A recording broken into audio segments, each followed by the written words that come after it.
Do do do do do do do do do do do do do do. All right, that's pretty good for me. Only a few minutes late. Well, welcome to the stream this evening, all you lovelies. It is Caddie here with you tonight, feeling rather bunnish to start off the evening at least. I was in the Daisy body when I signed off VR chat. Last night before last, was it last night or? It was Saturday night. Saturday night was the last time. Or did I get on? Man, my mind is going. Yeah, it was Saturday night. Good gravy. What happened? I lost a whole day. Hello, Wild, and your waggity wagginess. It was good to see you this evening, little Foxy. Well, welcome to the fun. We got lots to babble about tonight, whether or not anyone comes in with anything to talk about, so hopefully I will be entertaining. And we have an Emmy. Hello, Emmy. Oh, yeah, use some of my icons. Yay! I love when I get to see my own stuff. I like that one. That's Mendy art right there. So, yeah.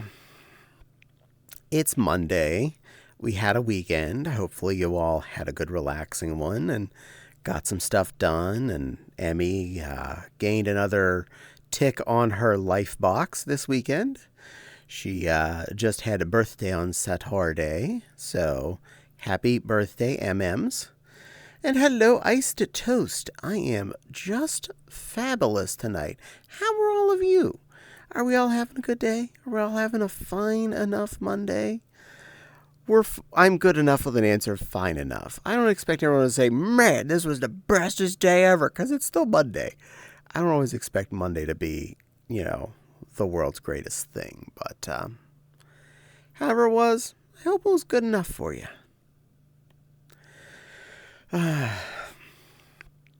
Well, wow, I need to not stand that close to that table, because when I turned my head, my headset thought I was on it and made me jump up. Stay there, table, and you think about what you did. Ooh, the sake's grabbable. It's over the ramens. Yay. Anyway, Emmy, I sure shocked Fopsy with the reset. Woot! That was really nice of you. I appreciate that you did that. It's going to be real hard to find me, Emmy. This is a gigantic world. It's huge. You're going to be so lost when you walk in here. Now, right in the front of it, it's tiny. It's a little... It's a peanut of a world.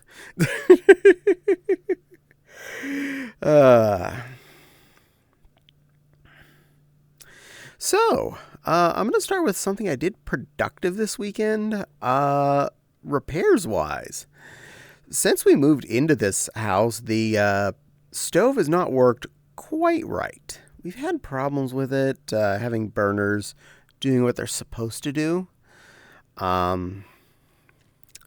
The power burner, that's the biggest burner on the stove, since we moved in, barely made a circle of little flamelets around it, and sometimes had trouble even getting them all to light up. This was an annoyance, but I just put it down to, well, I plan to replace the stove soon. This was 6.5 years ago. Still hasn't happened yet, but I was just like, fine, the power burner doesn't work right. The small simmer burner behind it worked fine. Heck, in fact, it's one of the ones that was working the best. While I'm having a Monday, nothing spectacular. That is a that's a good enough answer. I am down with that. Wild Fox watching Caddie on VR and World of Warcraft. Nice. I'm glad you're having fun there, Ems. And on the left side of the stove, there were two medium or regular sized burners. Until recently, both of the regular sized burners worked fine enough. They worked. I didn't ever have really any problem with them. But as of recently, the front one has been having more issues igniting. That's not terrible. I have plenty of ways to spark it, even if the sparker doesn't feel like working.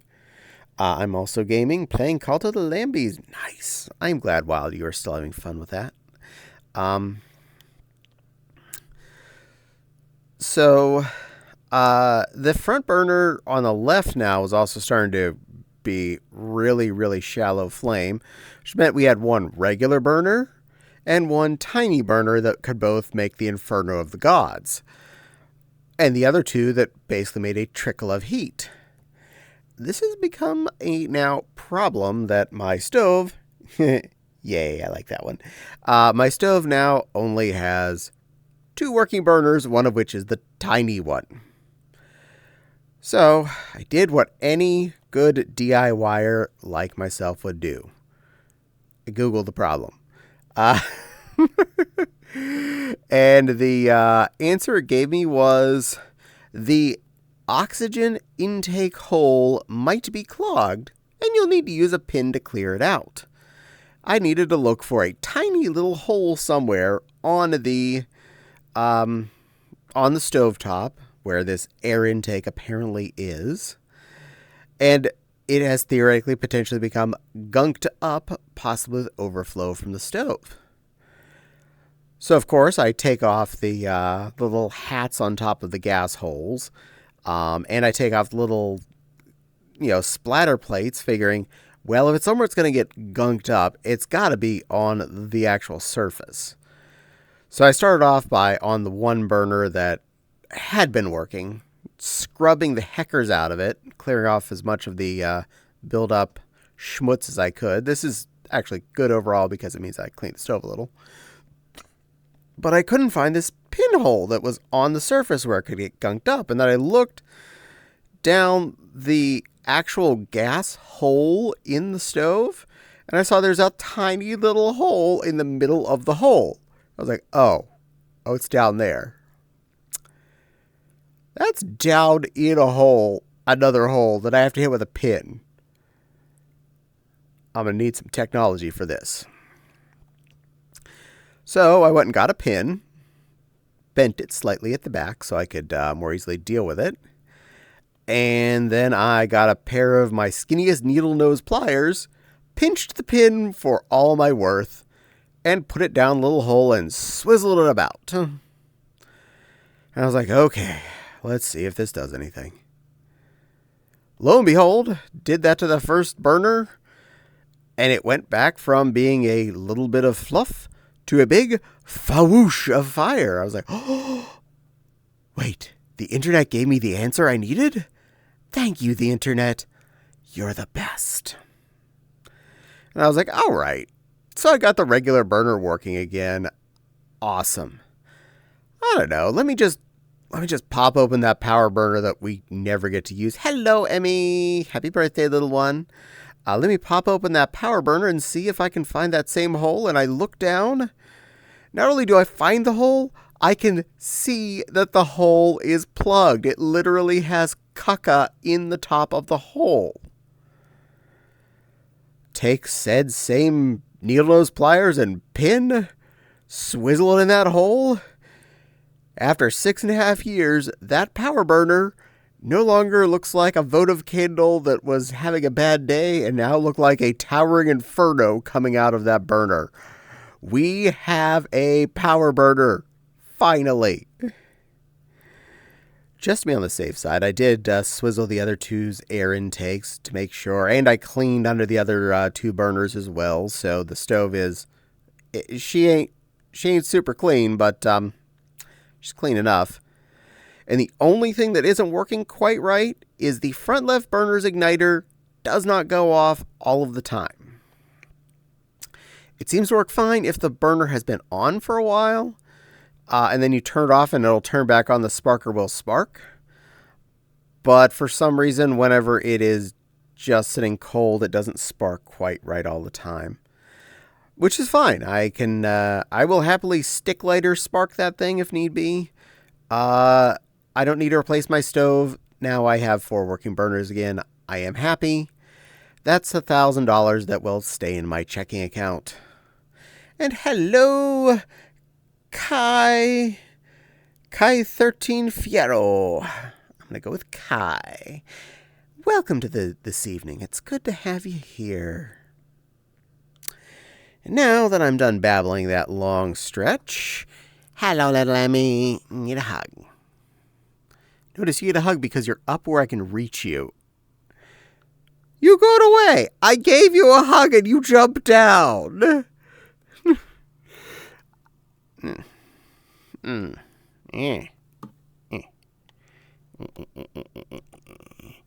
Good girl. You're adorable. And welcome, little birthday Nova Beep.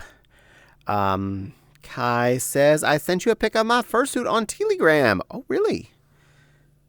Well, I'm happy to see that. Hold on. We're going to interrupt all of the fun. Like there is anything exciting going on yet. And I'm going to see what it looks like. Tell-a-diddle. Oh, I see it's lit up now. I guess that means I got a message.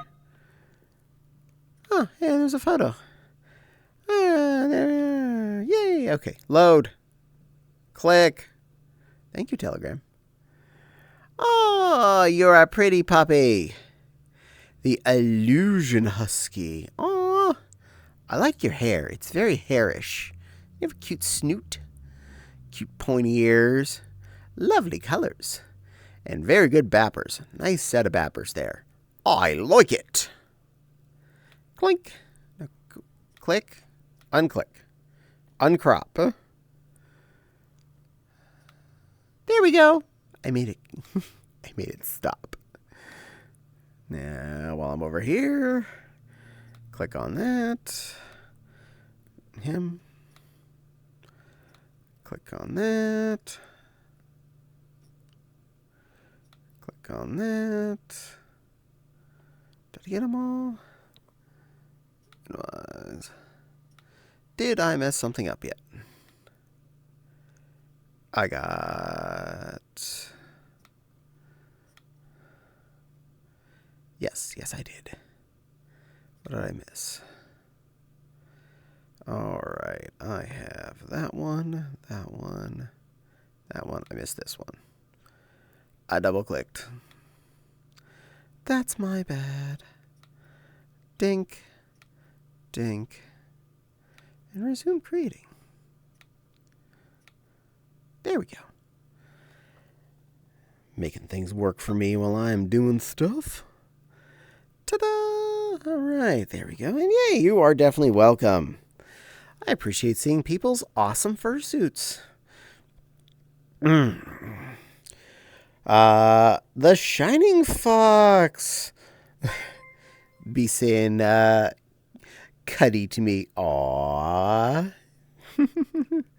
And the Shining Fox followed. Oh, thank you very much, Shining Fox. And questo Willie. Thank you for the cutesy voice. That is at 22 and 20 seconds, so I have to go till my thing says 25 and 20 seconds. It's technically cutie, but I spell it Caddie. I actually will remember that from seeing it in the mornings. You're adorable just like that. I appreciate you calling me cutie as a Caddie. Cutie. But I'm not cute. I am a big, scary apex predator bunny, and I am very dangerous and bitey and yum. I will watch this 20 seconds. Watch this in 20 seconds. Something in 20 seconds. Well, I will see whatever it is in 20 seconds, because I'll still be sitting here.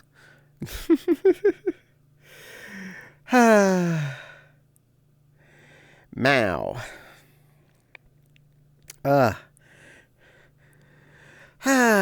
Well, I did other things this weekend as well.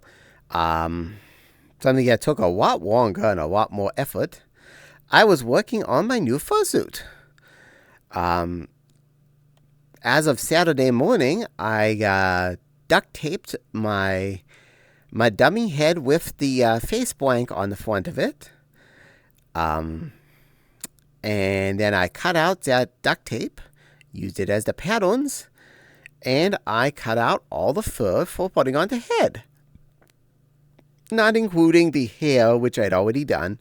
And at that moment, the nose was still a missing aspect. So I cut out all of those pieces, and I was smart enough to at least leave myself some memory marks on them so I knew what to sew onto what. And then I was able to sew all of the pieces of the face together, along with the hair and the ears, which I'd already made previously. And after that, I made the nosy, which I am super, super happy with because it turned out so cute. I'm really, really happy. I used some white pink satin, and I made a nice big pointy-outy puppy boopable snoot. And it's very, very fun and very, very poof, and it actually holds a good shape. So I'm really happy with how that turned out. And I sewed that into the front. So the skin of the head is basically all put together and ready for gluing. I will probably need to make a slit up the back of the back head fur to make it easier to actually, mount and glue safely and get everything actually stretched out properly as I'm putting it on, so I don't have any weird lumps or anything like that. And I also cut out and sewed together the tongue, so that is ready to put in the inside of the mouth. But I will probably glue the inside of the mouth after I glue the main fur of the head on. And then I have plans to make a hot pink satin whips, so that he looks like he's wearing whipstick. So that's the final plan for that. Now it's working. Yay, it's working! Woot! I am glad you're all up and running there, Shining Fops. Shining Fops are... Aww! You waited me! Oh, thank you very much, Shining Fops. That was so sweet of you. You know what? You know what? I don't have any mods in chat, but I can do this myself. I have the skill, I think. And Aoi, good evening, Aoi. It is good to see you, cute little bun. Let's see. Shift, exclamation, unshift. No, unshift. S-O space. Shift. At symbol. I'm bad at things. The Shining Fox. Let me see if it works. Hot get diggers! It didn't break. I did the thing all on my own. No mods. Woot! Go me. Thank you so much for waiting me, Shining Fopsy. You are such a sweetheart. Also, I believe I have managed to expend that 3 minutes and then some. You got your cutesy voice in spades there. And Ari be going, woot, woot, woot, woot, woot to that. A definite lie. Definitely, blah, blah, blah, blah, blah, blah. Now I can't even talk. I fail at words. As a chatting streamer, this is a perfect skill moment. Failing to words.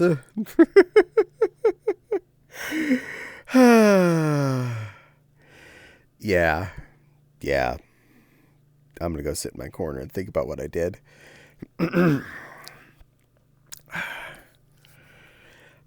But my plan is to hopefully get this fursuit completed by Anthrocon. So I still have about 5 months. But I'm not almost done by any long shot. For one thing, the anxiety of gluing the head is definitely going to take me most of a day next weekend, most likely. I still have to make eyes. I'm really happy with how the hair and the ears turned out. So they have a nice poof to them. I did post them in our Discord in the arts and crafts section. Caddie? Yes, ma'am? I get an extra special birthday present on the 9th of February. Ooh, what you getting? A new Samsung S24 Ultra, and I don't have to pay a dime for it. Nice. I forget which S we are, but I know we're an Ultra. Samsung makes good phone. Congratulations! You get a shiny new toy. You may now phone better. Also, you're allowed soy sauce, apparently. Is this grasshopper spit? Nah, it's soybeans. Bonk. Somewhat fermented. E. I make you do words in a cutesy voice is a fun That's speaking. grasshopper spit for us. That's not grasshopper spit. That's delicious sodium goo to add to food. Mmm. That's why we. My dad calls it grasshopper spit because it's too fluff and salty. Well, that's what it is. It's salt added. It's better than sprinkling salt in your food. You add salt with flavor.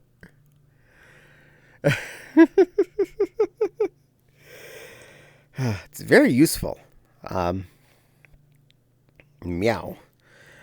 Uh, but I have definitely got myself my work cut out for me with the bodysuit of this fursuit as well. The poodle bodysuit is going to have a lot of details. I've already sketched out where I'm adding parts to it and color blocks. So I have a lot of bonus sewing work I made for myself. The question I got earlier today was, am I giving a poodle cut? And by all means, oh my, yes. Brief description of the fluffier bits as opposed to the less fluffy bits.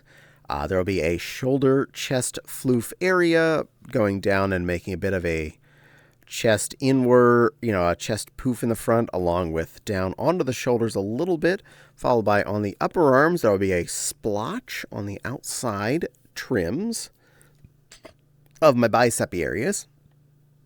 Nice big cuffy cuffs on the wrists.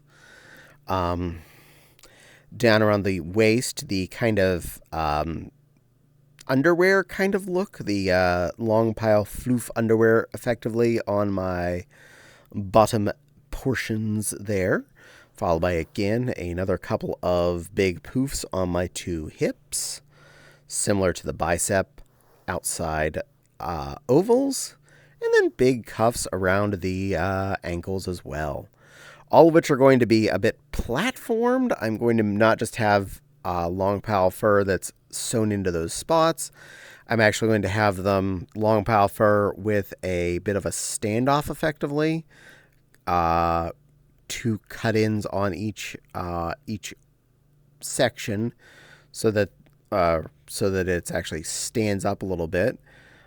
Maybe about an inch or inch and a half. That will then have polyfill in, followed by a blank on the back to hold the polyfill in so I don't make a mess, and then sewn into the area of the short pile furs for the rest of the body. I have a light pink for most of the long pile fur, except for the chest center, which is white. I have a nice short pile to do all of the short pink, and a short pile white to do the rest of the belly that is not the long pile at the top area. Extra short for both the hands and the feet of both pink and white. And I'll be doing pink satin paw pads on my pobs because, well, it's me. They'll specifically be matching the nose and the lips. So trying to be consistent in some way. I will probably do fairly effeminate eyes once I get into that. I still need to pick up my my not so secret ingredient to make the eyes because I'm doing the flat plastic ones, not the indent ones. It's what I want, not that's specifically what I want to do. I like that kind of look. So The big secret, not so secret ingredient for the plastic is you go to Walmart and buy a plastic opaque white bowl or wash basin and cut out chunks to make eyes with. It's actually fairly easy science. So, yeah. And someone messaged me. I'm going to click on it just to make sure it's not something critical. Desktop 3. It's not critical.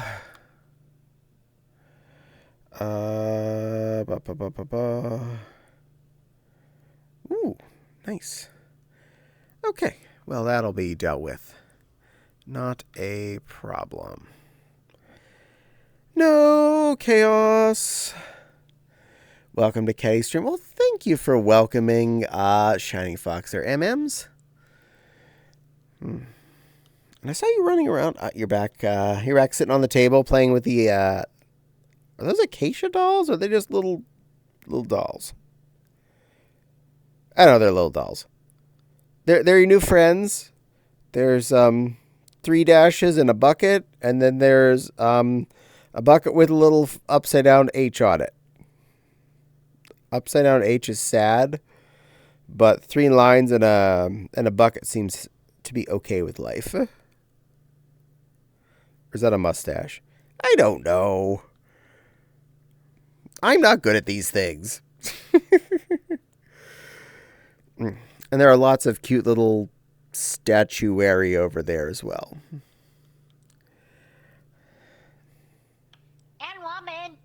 And ramen. Yum nums.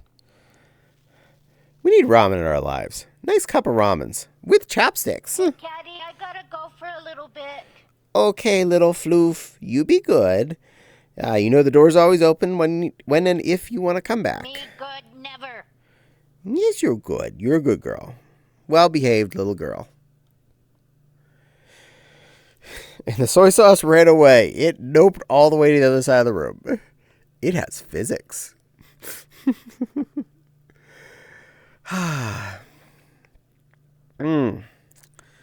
Shoop to the whoop.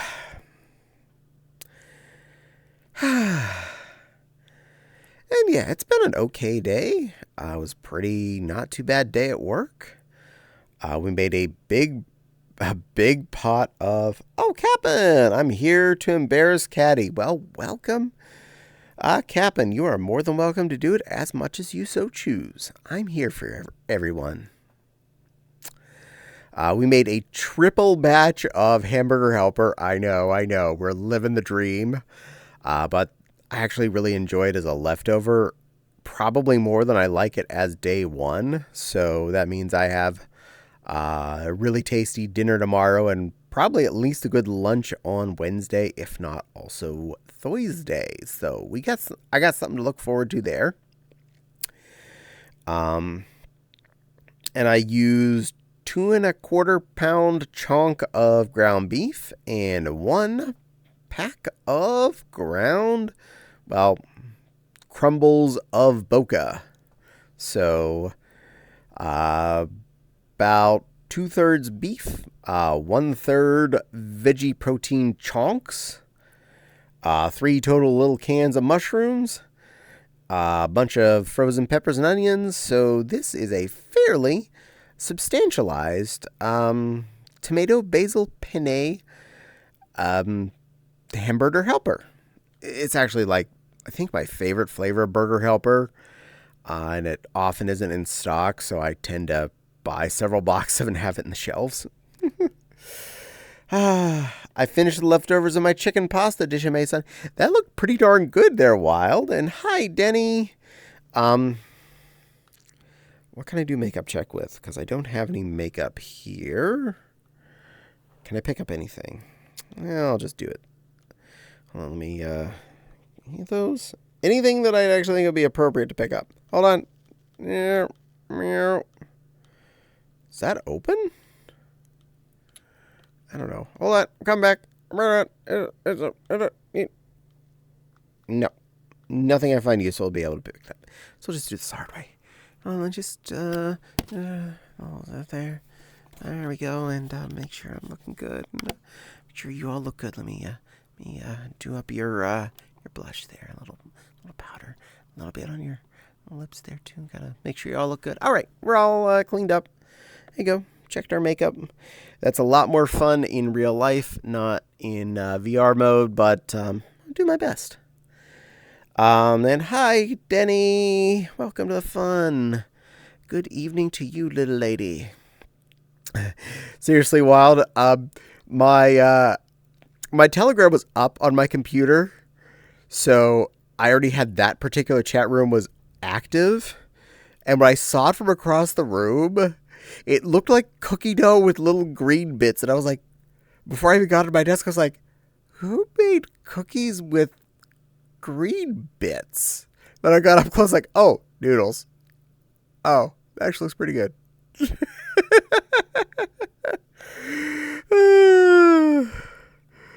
The things we think of when we're not able to see stuff straight. And I see a hydrate. I space checked myself before I started, and there we are. Found it. Mm.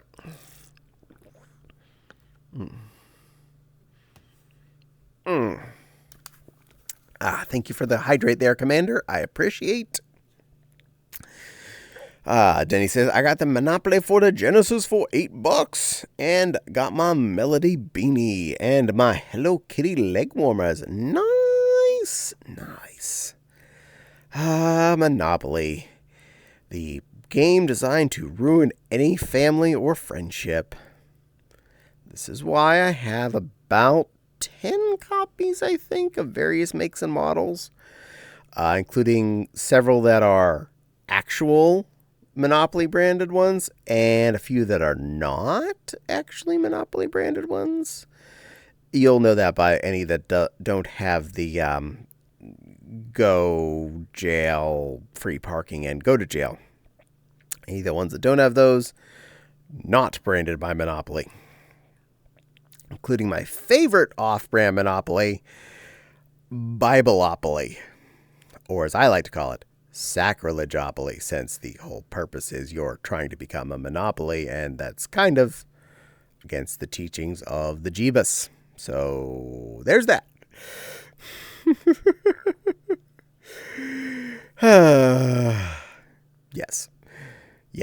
Yes, I own a lot of that stuff. And I think I got that one for like 50 cents or a quarter or something at a Goodwill, so I do not feel like I spent too much money on it. I love the stupid things I collect. Ari be laughing at me or at the fact that Denny bought another copy of Monopoly. Either way, there's laughing occurring. We were unable to join in VR. I have been fatigued from Saturday's mulch. That is okay, Dens. You take care of yourself, little lady. I do not expect you to hop in here or anything. You take care of you. That's the more important part. Ari be like, I love that game. I'll be honest, I love Monopoly too. The actual favorite copy of Monopoly I like to play with is my Star Wars Episode 1 one, not because of Star Wars Episode 1, but because it's got a really cool board setup and all the place tiles actually are where the place deeds are.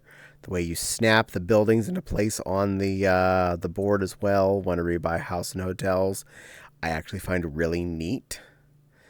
And you can just add in the money from the regular Star Wars Monopoly and the cool coins for, I think they're 1,000 coins if I remember right. So you have more cash to play with. I got it boxed. Yeah, the later Genesis box sucks. Yes, they do. I have Sonic 1 and 2 in their original clamshell, and Sonic 3 I have in a cardboard box. And it is the original one from when I bought it back when I was a teenager. So was real brand new to me, and I still have the box. Mostly because all my other Genesis games were in box, and it was easier to keep it straight in its box than to have it go loose so that I had somewhere to live. Well, I'll be like, I like Monopoly. I like Monopoly too. I am with you there, Wilds. RIB LOL Bibleopoly sounds just sounds amazing. I want pictures. If you remember to remind me near the end of stream, I will do that right after. I know where it is on the game shelf. It is a thing that exists. I knew about it since I was in high school. Some of my very religious friends had copies of it, and when I spotted it at a Goodwill once I don't remember if that was a 50-cent one or a quarter. And I know my really, really old set of Monopoly, my, basic flat variant of Monopoly, I got that. One of those two was 50 cents and one was a quarter. I can't remember which was which. Both were Goodwill finds. But I have a set of Monopolies probably as old or older than I am that I got for, way under $1.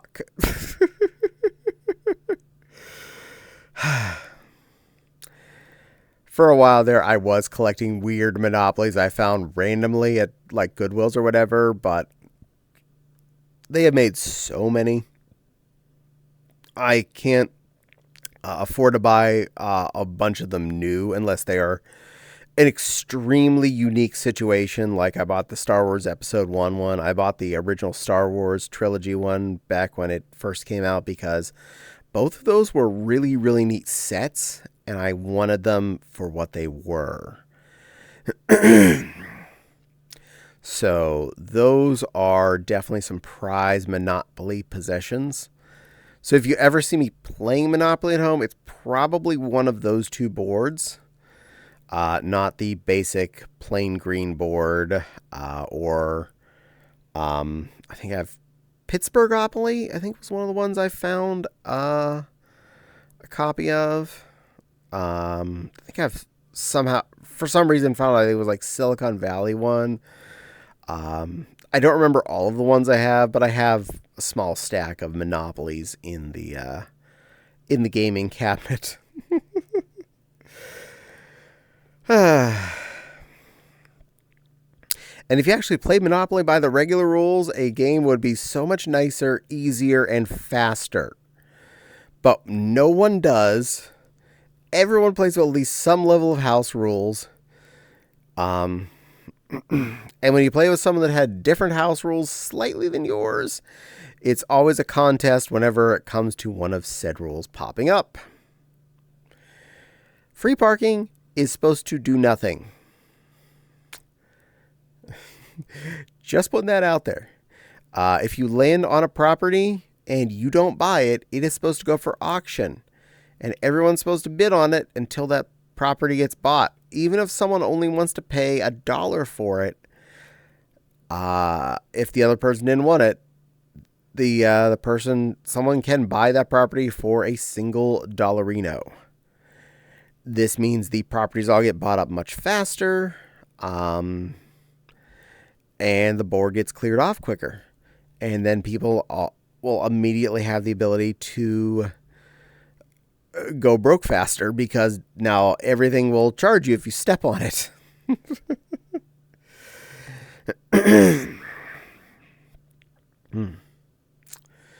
Meow. There are even faster rules where you literally deal out you shuffle the property deck and deal it out as the game starts, and everybody has X amount of properties to start with. This is a way it can be done. And the original version of Monopoly had nothing to do with trying to be a monopoly. The concept was actually designed by the original maker to try and promote being good to each other and not being a monopoly. Oh, how we have fallen. Long story short, some dude got the idea of her board, made the rules for actual Monopoly as we know it now, and sold it to Parker Brothers. While it says I played with the faster rules, sometimes using what I found from Super Nintendo copy of Monopoly. Super Nintendo Monopoly. Nice. Ba-da-da-da-da-da. Oh, if chance is not a question mark block on that board, they are doing it wrong. It has to be a question block. That is my ruling on that particular Monopoly set. I don't know what community chess will be, but well, chance has to be the question block. Oh, short micro thing about. I remember at least one of my Star Wars Monopolies confused me because the locations are like Star Wars. You look at, I want to beat a car. Okay, I'll beat a battleship. You can beat a car. There were Star Wars locations. The yellow properties were Death Star, and the magenta-y purple properties were Tatooine. So original Death Star, yellow properties, magenta properties, Tatooine. The electric company, which is the shield, the generator from the Death Star, was located in Tatooine. And the moisture evaporators from Tatooine, water company, is located in the middle of the Death Star. My OCD is very angry at this. It does not affect the game to have those two properties switched in their concepts, as electricity being over here and water being over here. But it really affects the fact that that should belong in Tatooine and that should belong in the Death Star. Doesn't make sense. I don't remember if that was addressed in the episode 1 variant of the Monopoly, as far as where the water company, if it made sense or not, and the electric company, respectively, but that annoyed me. The Genesis version is totally evil. Billy Bob keeps kicking my butt. Well, that's mean of him. He should play nicer. Some of the newer variants of electronic Monopoly are a lot nicer, and you can set your opponents to easy modes. So if you got, say, one of the ones on the Switch or the PlayStation 5 or the whatever Xbox we're currently on, they're a lot more polite. Same thing, I believe, with PC variants. So if you need a less angry version, that'd be a way to go. I just bought the board game for the 5,000 credit coins. Oh my. Good work, Kenny. You can do it.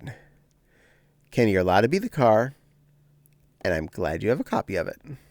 Yay! And did I say that was Ari that wanted to be the car earlier, and not you, Kenny? I feel bad. You have the same green, and I wasn't reading correctly, and I feel bad if I did that. I am so sorry. I didn't mean to misfox you as a bunny. If I did, because I'm probably dumb like that. I forgot what it usually was. This is fair. In our original set, I was usually the car. But anytime I got to play with a set that had the battleship, I like being the battleship. And my really old set I got for either 50 cents or a quarter had the battleship. So I was really happy. I think it had the cannon too.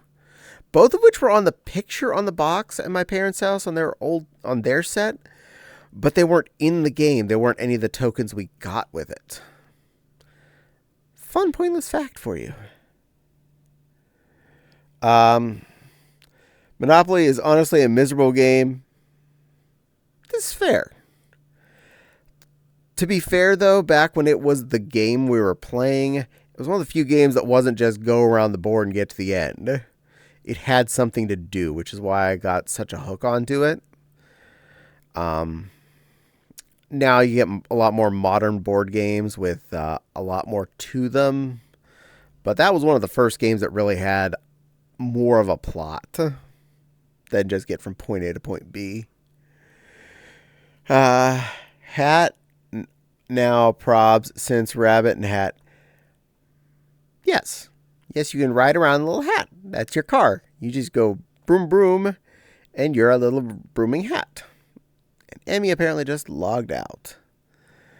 Ooh, maybe it was the battleship. Just Mike token. You be a hat now. I'm going to be the battleship. Like making the battleship go round. It takes forever to play, and it shows I have no luck with dice and economics. Well, yeah, that's because we all play with our own so many house rules and cut out a lot of the rules we don't like. The game actually should run so much faster if we just played it correctly. Nobody does. We actually make it worse for ourselves. Amy rejoined. She was probably respawning or something.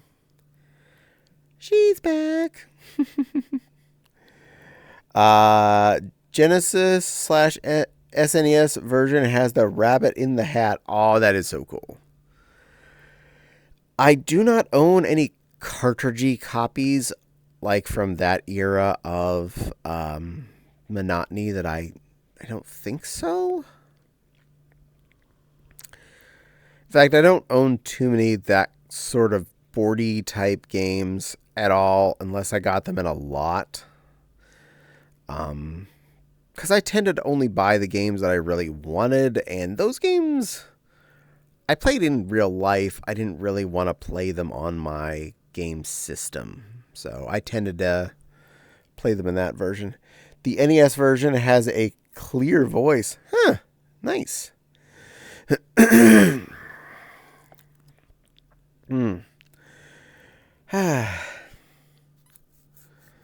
I still only have about 3 or 4 more games I really want for the NES at this point. That's not on my list. Kid Icarus and the 2 G.I. Joe games are the ones I most really want for the original NES. There's probably a handful of SNES games I want, but I can't remember those off the top of my head. I think I got all the Genesis games I want. Yarp. I even was able to get a nice looking copy of Sonic and Knuckles, where the little flappy door was still attached to the cartridge, so that makes me happy. My glasses are pressing up against my nose. I need to adjust that. Stand by.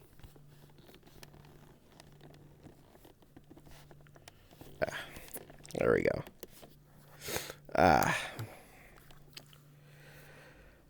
One of the few things I don't like about the Index headset is I have to, wear my glasses inside of it, and my regular glasses don't fit, so I have to use an older pair which had smaller frame circles.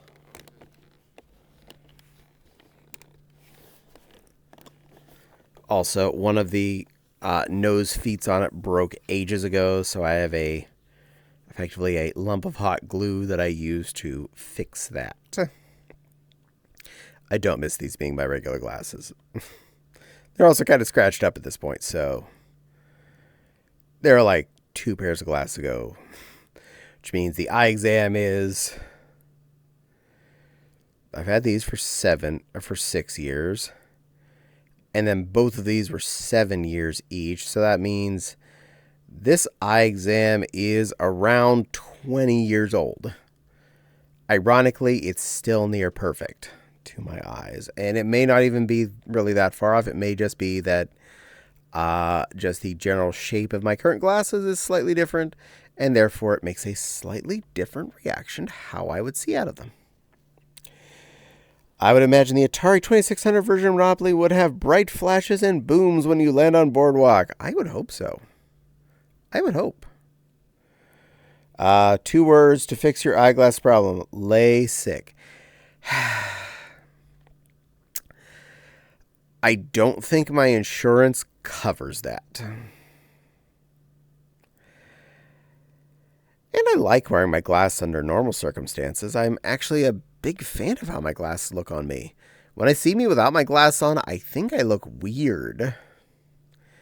And once you get LASIK, you can never wear contacts again, even if your eyesight gets worse again.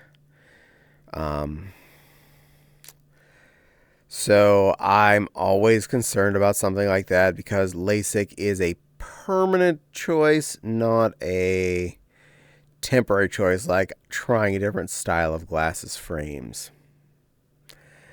Um, but I'll leave that up to a potential future options set. Meow.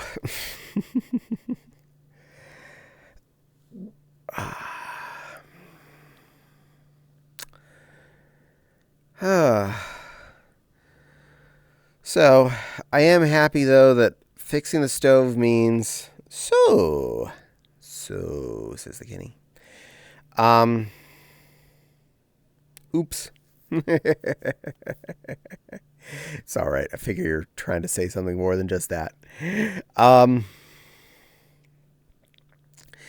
I'm glad that I don't have to replace the stove this year, though I want to do it. Um, I really would like a nicer stove than the one I have. I don't want to have to spend that much money on the same year I was planning to spend money on new computers. So why am I a bunny tonight? Because I felt like being a bunny today. This bunny is based off of my fursuit / character Daisy. In fact, Fopsy did the coloration of my skin for me to make it look pretty darn close to how she does, how the fursuit looks, and the art thereof. And I was just in the mood to be a bunny today. I like being her. She's fun. She makes me smile. But I might change into my line here sometime throughout the stream just because my ADHD, well, I have ADD, not ADHD. My attention deficit disorder does get to me occasionally, and I will end up changing things around. And no, I'm not just guessing whether or not I had ADD. I got diagnosed with that in high school. And because of that, I actually got a really big scholarshipy granty thing towards my college. So that was actually good. Went and took a test. They're like, yeah, you have ADD. Here's money. Enjoy. Yay, Benoy. Many be doing all the exciters. Exciters. I was hyper when I was a kid. I was not super hyper as a kid, strangely enough. I was a happy child. I was a good, well-behaved child. But I definitely exhibited a lot of my familial trait of obsessive-compulsive disorders. I have a lot of OCD habits in my life. There are a lot of things in my world that I will go nuts. I won't be able to sleep unless I've done them correctly. I have a lot of ways that things have to be set, where I have to put things. Fortunately, it does mean I'm good at remembering where most of my stuff is when I need to go find it. Like, I know where I put my box cutter because I always put my box cutter in the exact same spot in this room. Always. I know where I put my scissors because I always put my scissors in the same spot. I am super strangely thorough with this, some of these things. And I go nuts when they're not where they're supposed to be. Not because I'm trying to be mean to anyone, more that my brain goes, something's wrong, this is missing, I have to find this. This must go back where it lives. Fun, happy thoughts into my head. We're happy we got leg warmers and so gender euphoric. And I have ADHD / ASD. I don't know if I should say yay or I'm glad you at least know. But hey, I'm glad you at least know what's going on with you so you can work around it and be the best you that you can be. And I'm also glad that you got things that are gender affirming like leg warmers. I've made several pairs of those. They are fun. Same, ADHD is a late in life diagnosis for me. Well, that's cool, Mandy. I am glad at least you know. And it does help you understand a lot of things. It does help you know why you might do stuff or ways that would help you cope with existence as opposed to just feeling frustrated with stuff. So, good. Good to know all these things for all of us that have learned it. I got logged out. Oh no, Kenny!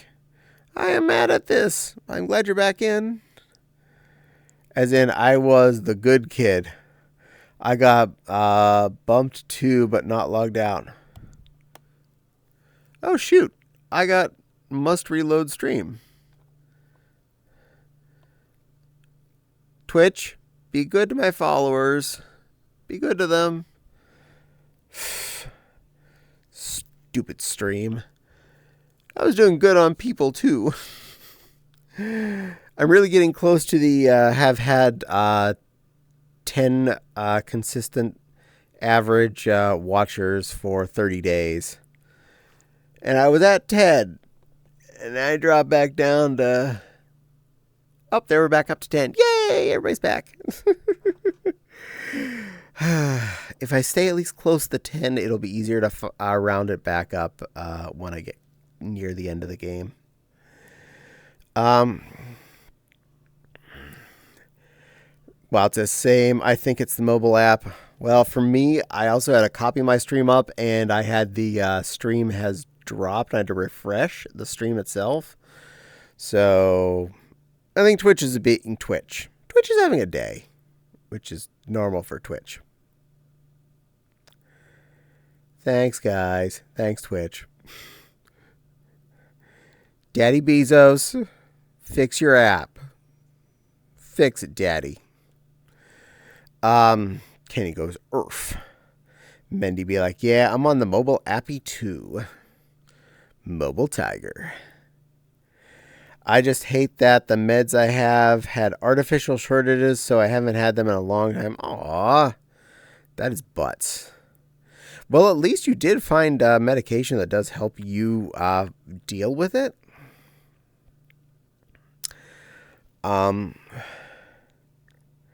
Knowing is half the battle. G.I. Joe. Twitch is being twitchy. Twitch is always being twitchy. That is how it works. G.I. Joe is one of those TV series I loved as a kid, even the horrible Deke era. And I have all of it on DVD, including the G.I. Joe movie in the middle. That show was the shiz of the nits. LOL. I also had a ton of G.I. Joe Mans as a kid. I still have most of them. A lot of my vehicles got broken over the years, so I don't have them all still in existence. Some of which are still in my parents' house, in the back room or the attic. But that's in a mess behind a lot of most of my sister's crap, so I will have to find it at some point in my life. The ADHD med shortage crisis was heckers on Denny as well. Das butts. The movie was awesome. Cobra actually had a theme song. Oh, yeah. I love that opening theme song. That was so good. We had such a good intro with Cobra. Even just watching that intro was its own awesome episode of G.I. Joe. Because as Cobra attacking, then G.I. Joe taking them out with a heroic intro, startup of the G.I. Joe theme, mid the Cobra theme being on. I could get the name brand over the generic, but that is $10 versus $70 difference. Oh, wow. Yeah. Yeah. Name brand meds are the butts. They are so butts. I never got meds for my ADD-ness. But I have found over the years learning about some coping mechanisms that I do and started doing on my own that are apparently really common. Um, Apparently, I learned over the last couple of years that ADD and ADHD kids often will wear noise canceling headphones when they are out and about, like riding on a bus or out in the stores or whatever. I didn't know this when I started wearing my headphones when I was in doing grocery shopping in a like in a Walmart full of idiots. I would listen to my music, which blocked out all the noise around me and all the idiots, and I basically had my own little world. I didn't know that's something that I should have been doing on purpose. But I did it, and it was good for me. And I still definitely do it.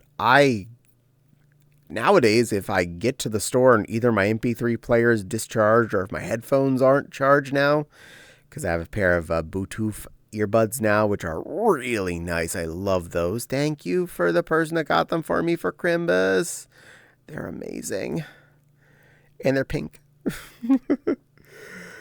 But I get to enjoy my music and be effectively blocking out all of the store.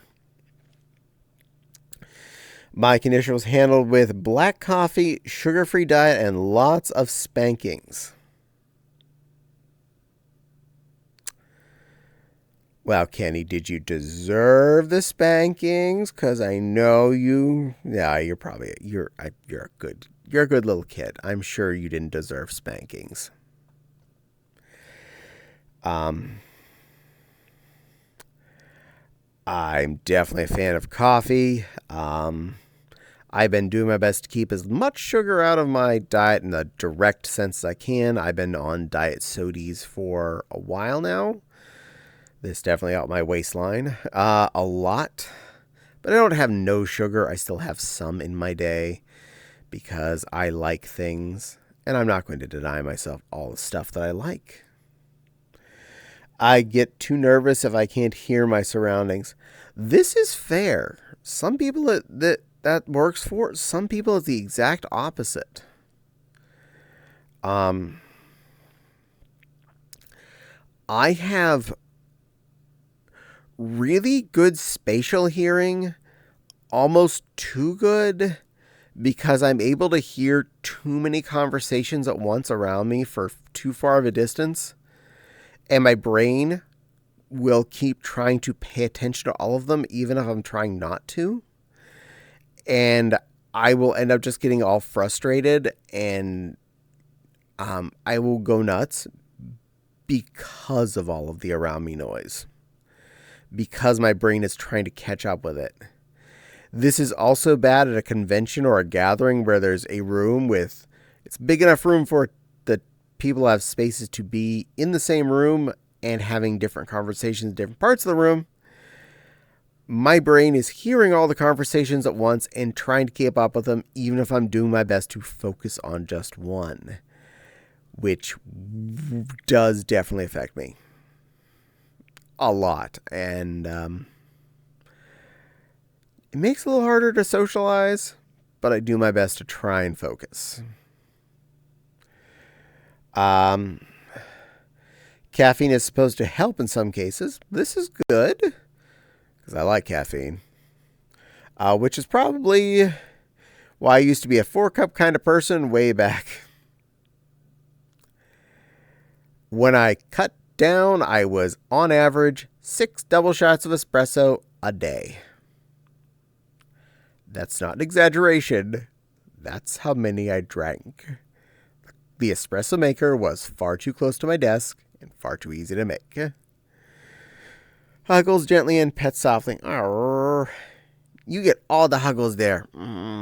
Give you lots of... Hold on. Give you a big hug there, Kenny. Big snuggle. There.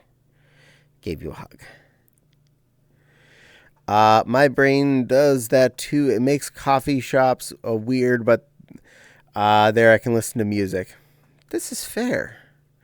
I stick to 2 cups only, says the Denny. And Mendy says, I'm down to only 1 and I make that last the day I went caffeine free for a couple of years. Yes, as far as how much I drink now, it was because visiting a friend and they didn't have coffee in the house, and I woke up and my eyes were open, but I couldn't words with my mouth effectively. And that was the day I realized I need to cut down because my body's become so dependent on it. I can't words when I get up. Weekdays, work days, that is, specifically, I have 1 cup of coffee, and I have it after lunch. I can wake up well enough and do my job in the first half of the morning. After lunch, I enjoy my 1 cup of coffee after my lunch nap, and it helps wake me back up. And I get to enjoy that cup, which I tend to make last somewhere from when I get off lunch a little after 2. Usually upwards till 4 p.m. I'm sipping on that same cup of coffee and enjoying it. So 1 cup of regular coffee. Specifically, I have Dunkin' Donuts brand grounds upstairs. And a sweetened artificial creamer that I get from Walmart. Great value, usually the hazelnut or the caramel or the French toast flavor. All 3 of which are really tasty to me and make my coffee taste good. Denny says, imagine having heart palps from the caffeine sensitivity when you were younger. Never had that. Don't want to have that. I'm not very sensitive to either stimulants or depressants for the most part, so I can easily tolerate a large amount of caffeine in me and or a large amount of alcohol without looking abnormal. Kenny says, 7 days without coffee makes 1 week.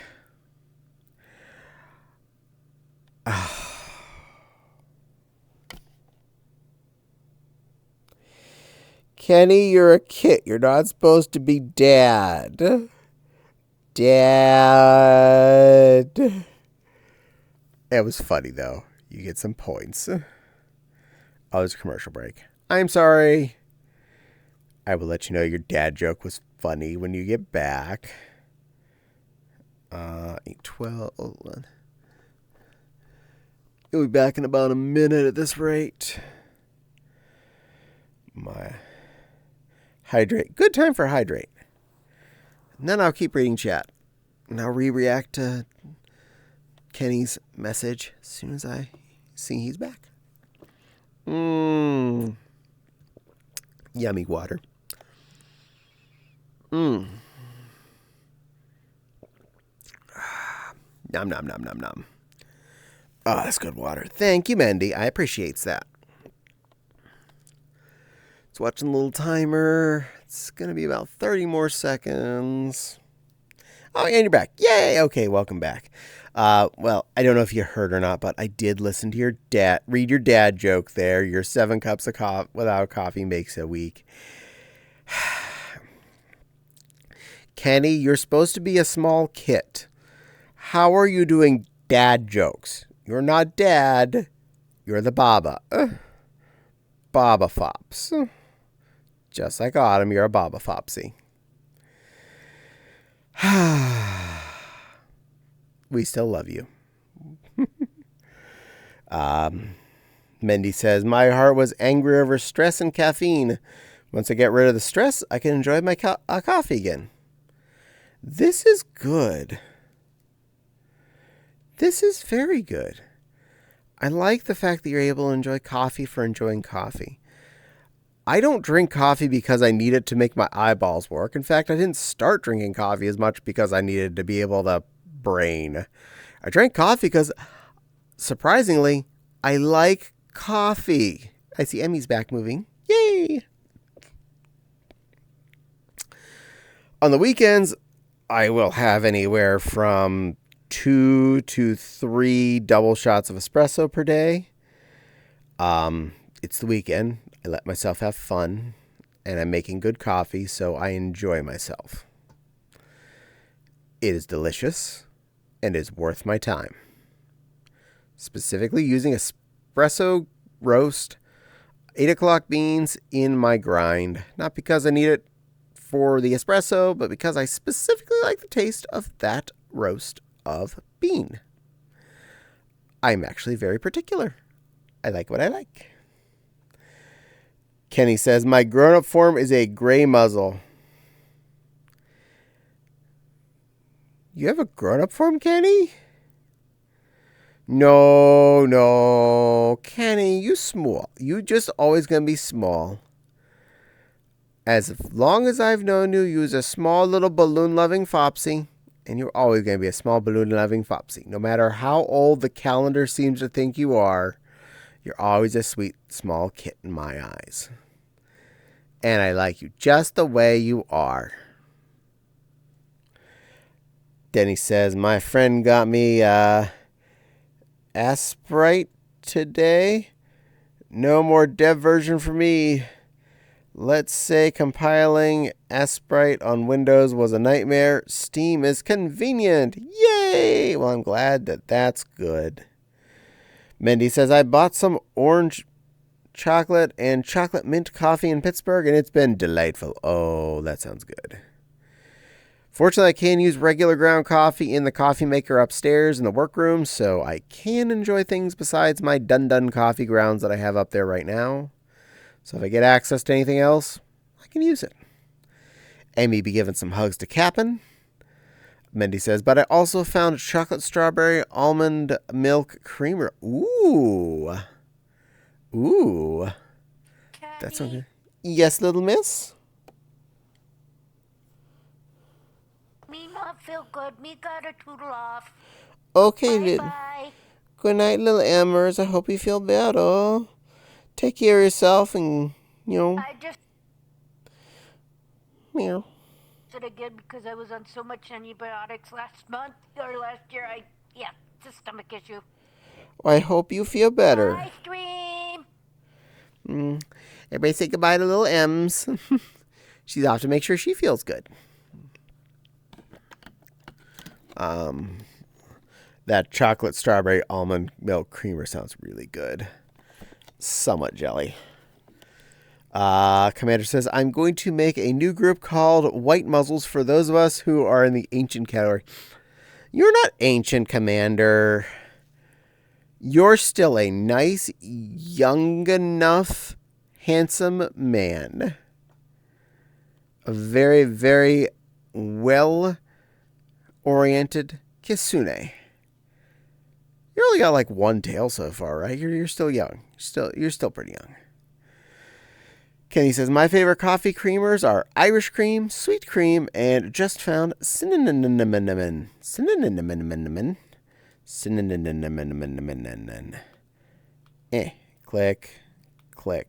Clicked. There we go. Mindy says, silver muzzle might be better. Possibly. I'm okay with that if that's a choice. I mean, theoretically, gray muzzle starts at 30, which most of us that are over 30 are like, wait a minute, I'm not old yet. 40's now the new 30 in general. You barely have your life together at 30. Most people nowadays aren't able to move out of their parents' houses at 30. I'm not mad at any of you for that. I'm more mad at the economy because jobs don't pay you enough and you can't afford a place to live without having like 10 years of working a job to even afford a small apartment on your own, which is butts. So I'm not mad at anyone for that. I'm mad at corporations. Captain says, Mark, and hugs for Emmy. Minnie says bye to Emmy. Wild says goodbye to Emmy.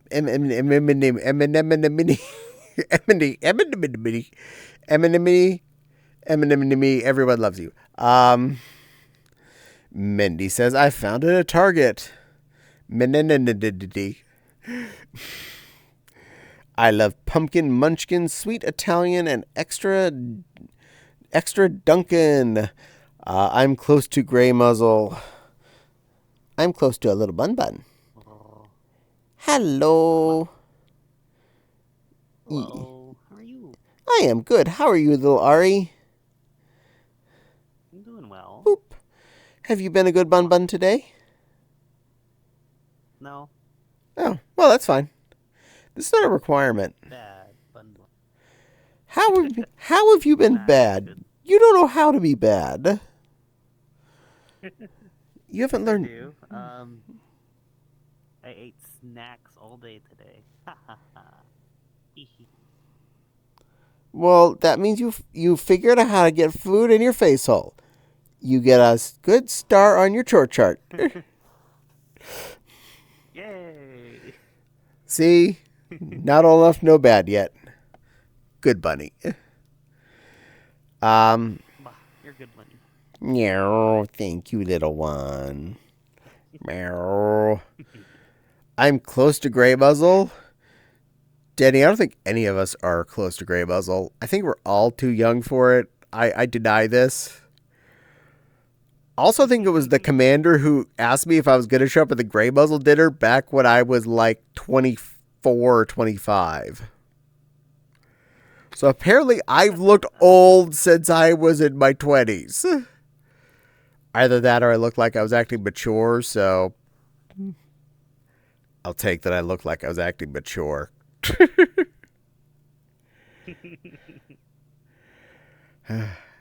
Close to bun? You is bun. I am bun and I'm near bun. It's a bun to bunception. Well, technically this one's a jackalope, but that's close enough. It's still bunnish.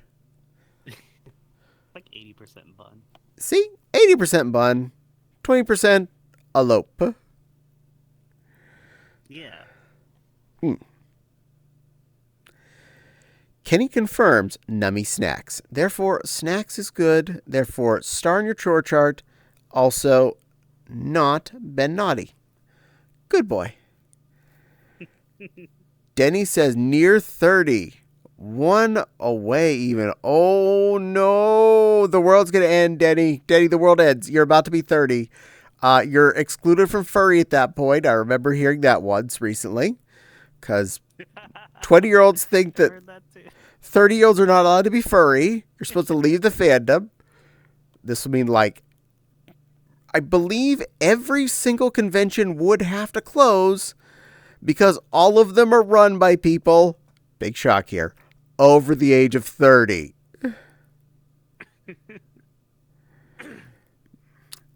Fun fact.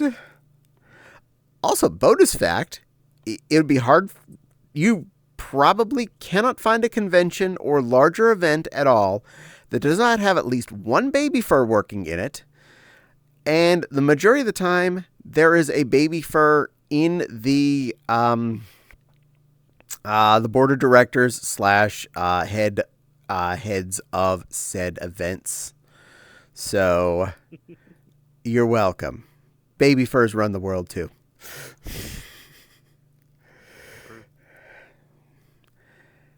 I like bringing fun logic to all the people who don't know about it. Kenny's holy frack.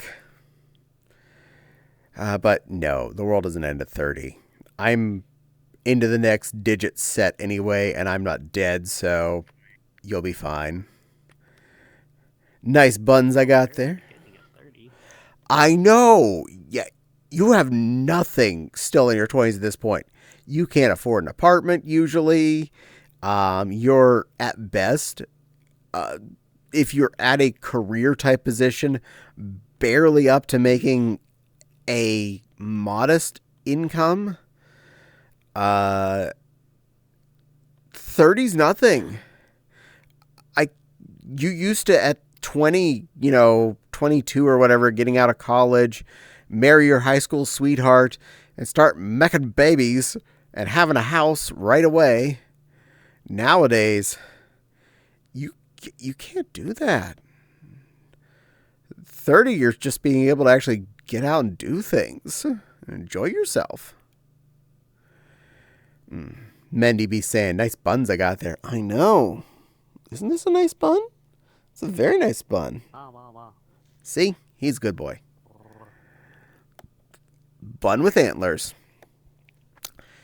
Don't tell him. Those are called handlebars. I didn't say anything.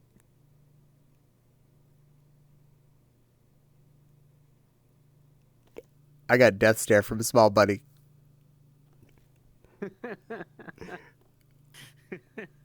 I love you, Tiny. Wow, a punishment. Oh.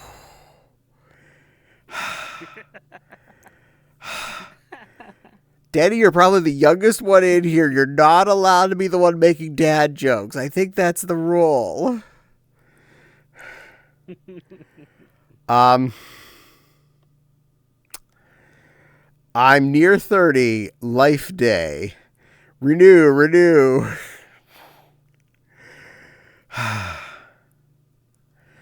Wow.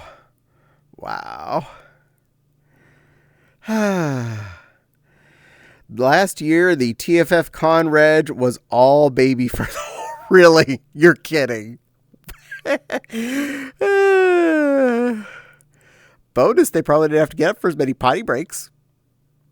Your reg line stayed open thanks to baby furs. You are welcome.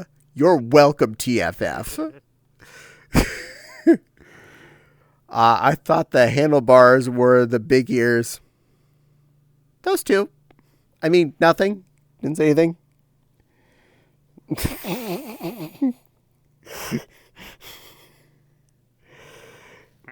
I like bunnies. I mean, I am currently a bunny too, so that'd check me also.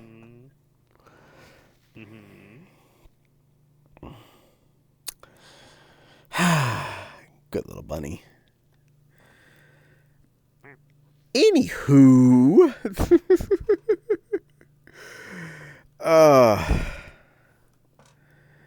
blurb.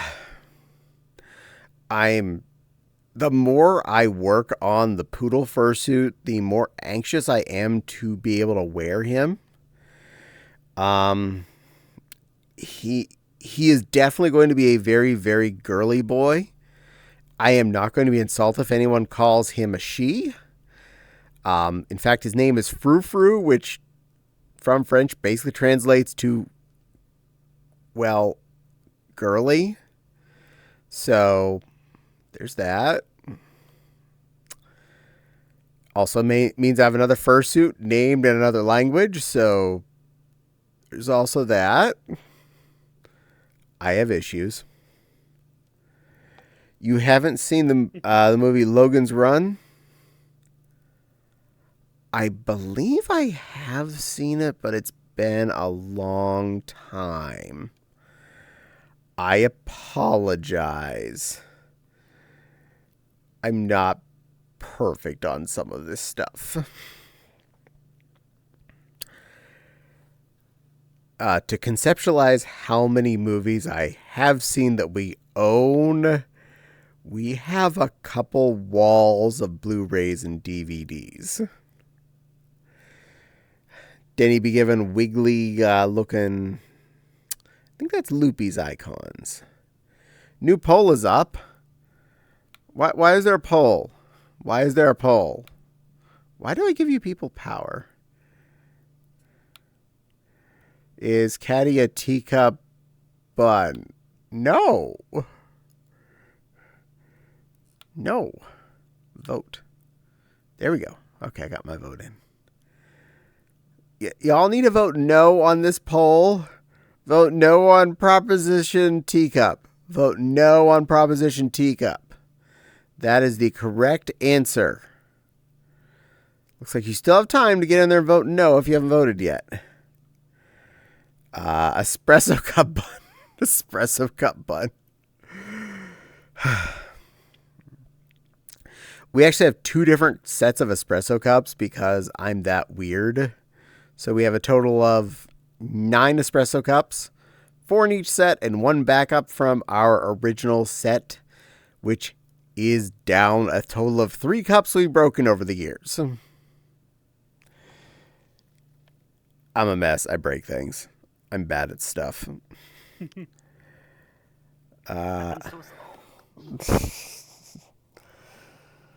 And I can't buy any more of the espresso cups that I really like because Pier 1 doesn't exist anymore.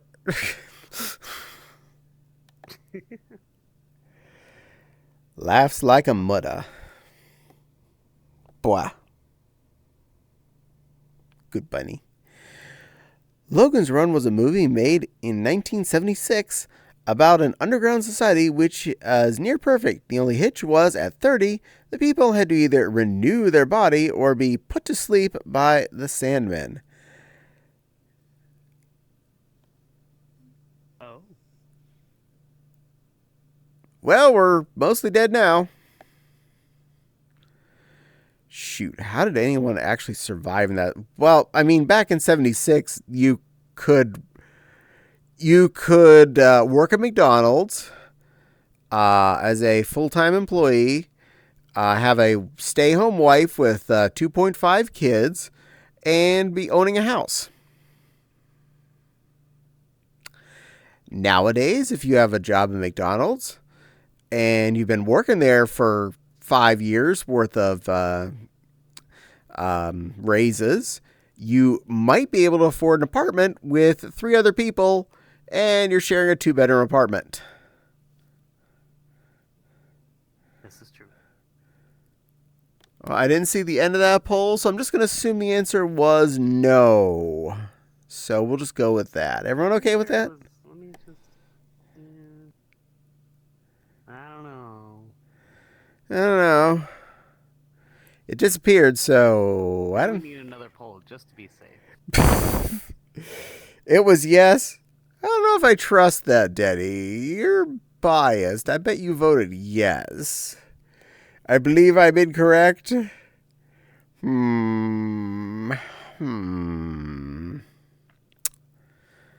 don't know. I don't know, Davey. Seems kinda sus. Logan was a Sandman who went undercover as a runner to destroy the network, which let the other runners escape termination. But he discovered people would be dead either way.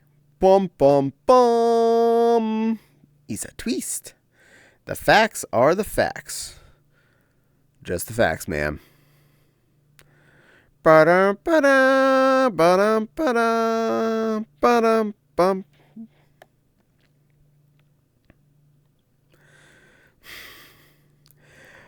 Okay, I was a naughty trickster this morning. I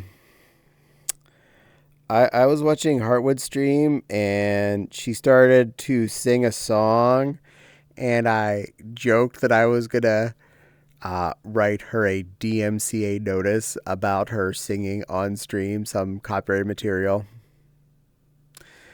I was definitely joking because, number one, I don't get to pick who I send DMCA notices to. Our legal team sends them to us. 2, we're not in charge of anything related to Twitch streaming or any sort of live streaming stuff. Basically, we would end up stopping it if it was someone downloading who was one of our customers and they were caught by the copyright holder and a message was sent to us by them to send said notice. So, 100% was joking, but it was fun to make that joke. Especially right at the time while I was at work watching that stream and I was sending out DMCA notices for real. Because yes, that's what kind of an evil creature I have to be on a day-to-day basis. I send out those nasty grams. That's what pays the bills. That's why I don't have to, beg all of you to send subscriptions and stuff. I lost my bun. Oh, no, he's just rejoining or something. Yay! Okay. Yay!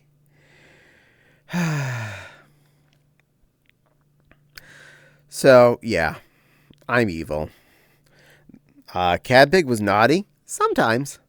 I'm mischievous. Fopsy teaches me things. 'Cause she's a good teacher. My bunny's back. Guess who's back? Hello. Back again. Ari's back. I'm his friend. Hello, friend. Oh, yes. You're a friend, I could tell. I'm back.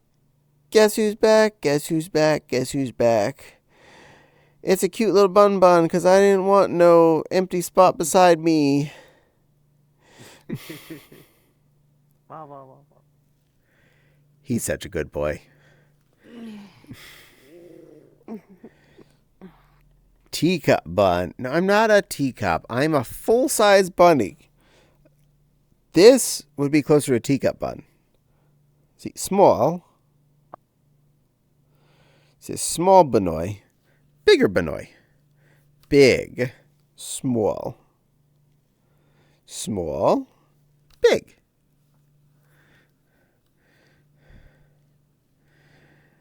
I will get you all size charts later. But I am allowed to be naughty sometimes. I do work with my trickery and making good, bad jokes. I would like to join you there, but I don't know how to VRC chat good, and I don't have good avatar. Well, you don't have to be good. I never contest that. And I'm okay with any avatars. I don't judge on that. Heck, I could even put on something you could clone that you might like better. I have quite a few public things on me that are clonable. Not this, though. This is not clonable. This is a purchased avatar with a unique skin to it, so I can't share this particular one. And Denny wants some whoa. Do you need some whoa, Denny? You can get some whoa, Denny. I got your whoa right here. You can get whoa from your whoa points. Are you feeling like your whoa was well funded? Did I cover your whoa?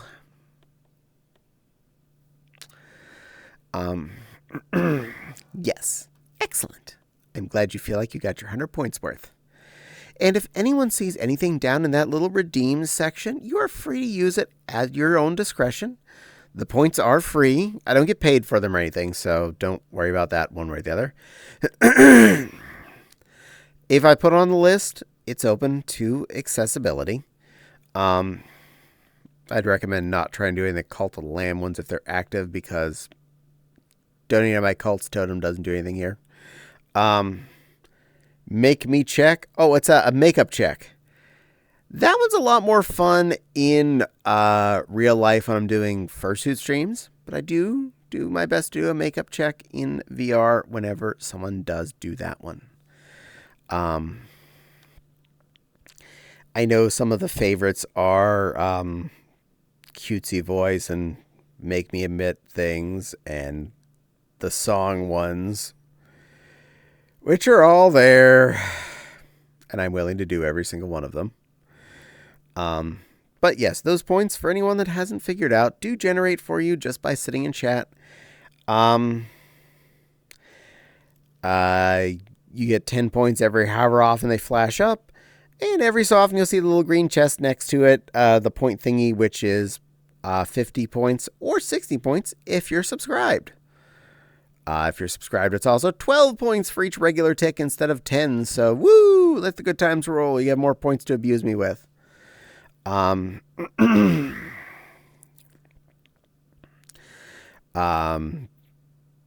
higher tiers have more point generation. I don't have those all memorized because, to be fair, I'm not tier 3 or tier 2 subscribed on anyone's channel, because that's expensive, and I don't expect anyone to do that. So I don't expect you to do that either. But it does give you full access to all my awesome emotes. There's like 2 that are held behind the highest paywalls because, well, there are only so many slots in each section. But I did make the 5 newest ones, all the free ones, which are the way more awesome ones anyway, so you can enjoy those gratis. Me. Oh, you sent a request? Doot. Social. Requests. I do not see any kind of request.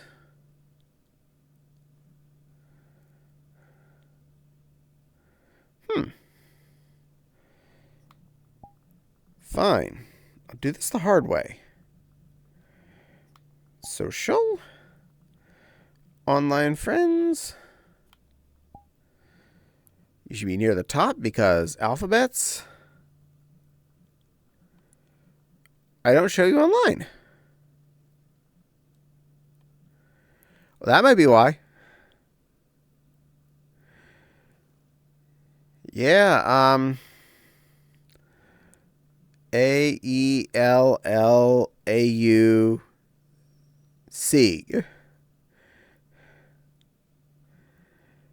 Yeah, I go from an Alex to an Ozzy and no Ari in between. Rutro Raggy. Ah, I'm broken. Oh, this happens. But if any one of you or any of my other friends happen to be online and are bored and want to come join, you're all allowed to show up as well. As long as you're willing to behave, I don't judge too much. Click off. Go away menu. Thank you. As long as you behave, I let most anyone actually come into my stream.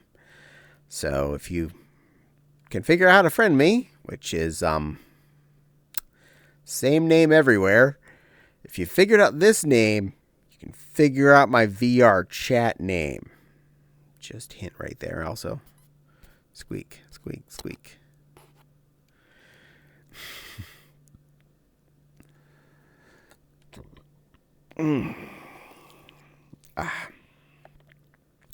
Got a little bit of the burps because of the hamburger helper from dinner. It was delicious, but all that acidy stuff can often give me boips when I'm sitting here doing stream. I was smart, and I took a chewable antacid before stream.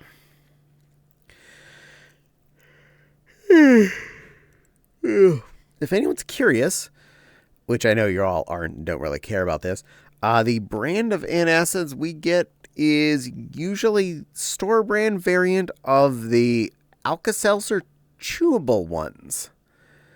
So if you're down the tummy troubles aisle and you're looking at all the bottles of Tums chalk circles, look for the ones that look kind of like a jug full of Mentos, and that's the kind I usually get.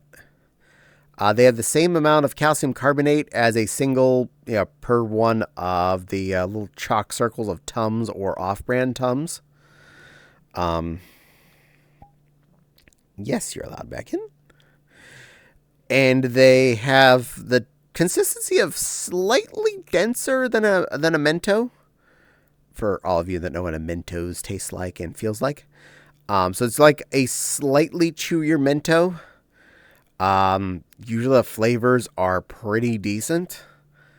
So they're a lot easier to deal with in my mind than, Tums. Antacids. Yes. Antacids.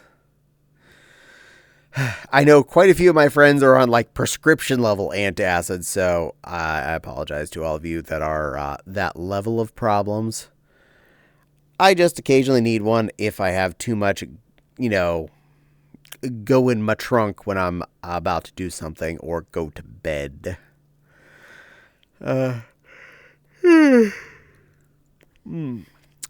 Which is actually why one of the bottles is sitting in my bathroom next to that's attached to the bedroom. Because if I'm going to bed and all of a sudden I feel irpy in the tum-tums, I'm like, I'm going to take one of those before I go to sleep so I don't wake up with sour tummy. And every once in a while waking up with said sour tummy and going, I need to walk to the bathroom and get a tummy pill. Feel better. Oh, so my little bun came back. Yay! What? Was VR chat being mean to you? A few things were. I think you gotta fix though. Good boy. I had things being mean to me just before I started stream too, so I was like, uh-oh. I was clicking on my web browser and all of a sudden nothing was happening, so I clicked on another window and nothing was happening, like, uh-oh.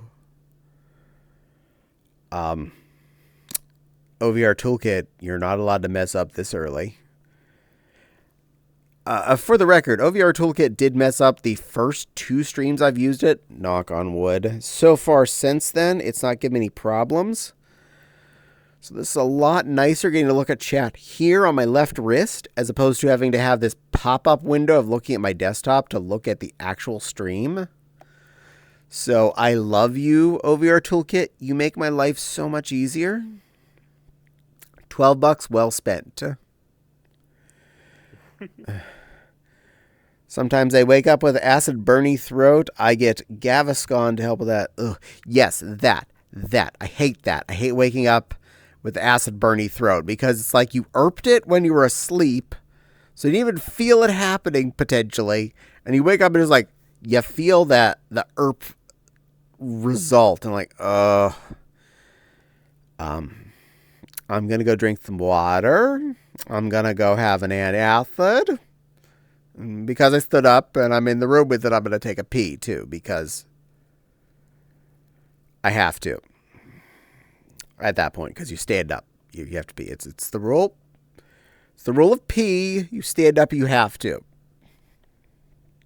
Also, another fun fact. Oh, that happens when I eat late. Yeah, me too. And if you eat pizza, pizza is death for me if I eat too late before bed. Even if I eat it at a reasonable hour, pizza is usually death for me. Stupid cheese. I hate you, pizza, and I love you at the same time.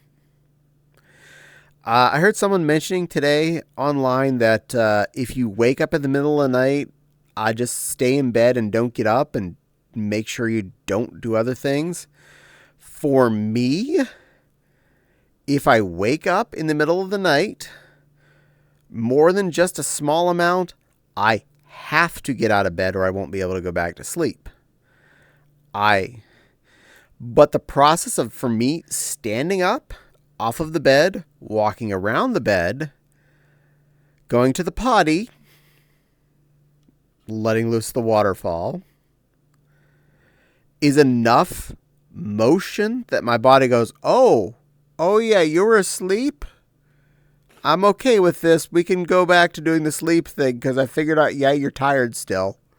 That's okay. We can work with this. We'll do a re-roll. And you get a little water, too, while you're in there, because that's also a rule. Thirsty. You dehydrate when you sleep, kids. Remember that. Always drink water when you get up. Very good for you.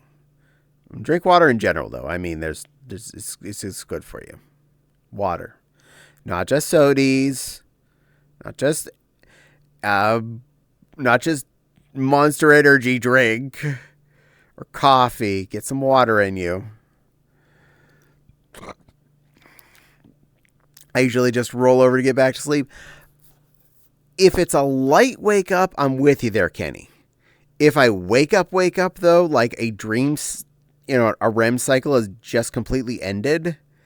If I don't stand up first, I don't end up going back to sleep. I hate that. I wish I could just stay in the bed, but, Wawa helps you wee-wee. These are true facts. Very true. Nepal? 12 months? You just 12 months? You've been subscribed to me for a whole year? You amazing plushie. Thank you so much. Thank you. Thank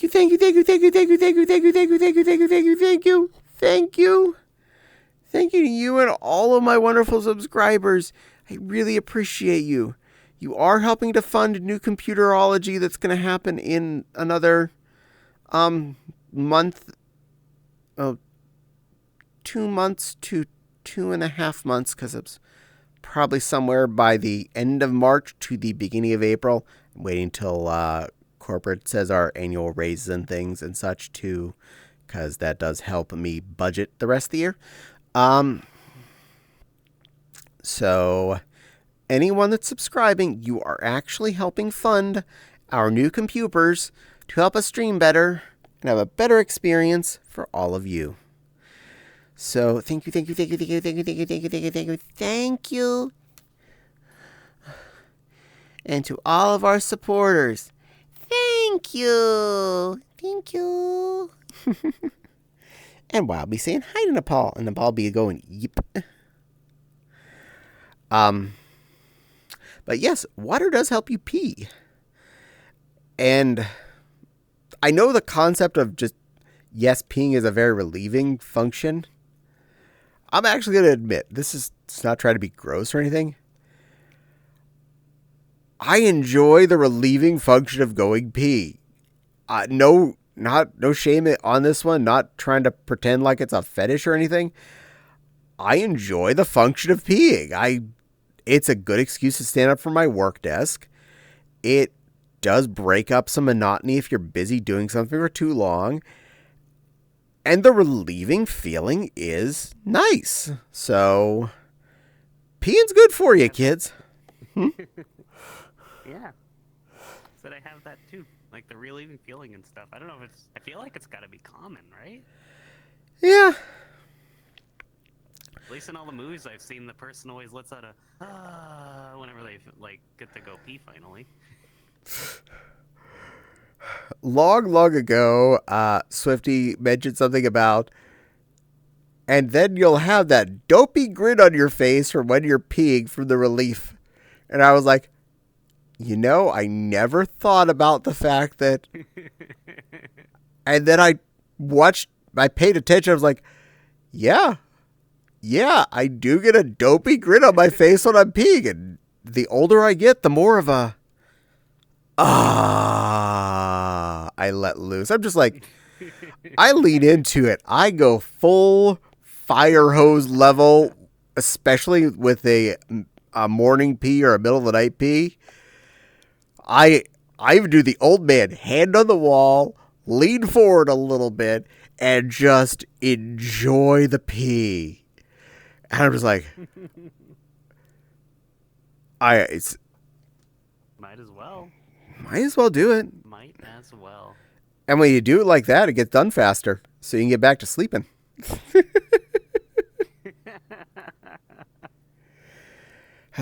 Usually peeing means I don't go back to sleep. I'm just like, alright, I guess I'm up. So I try to hold it in while I sleep.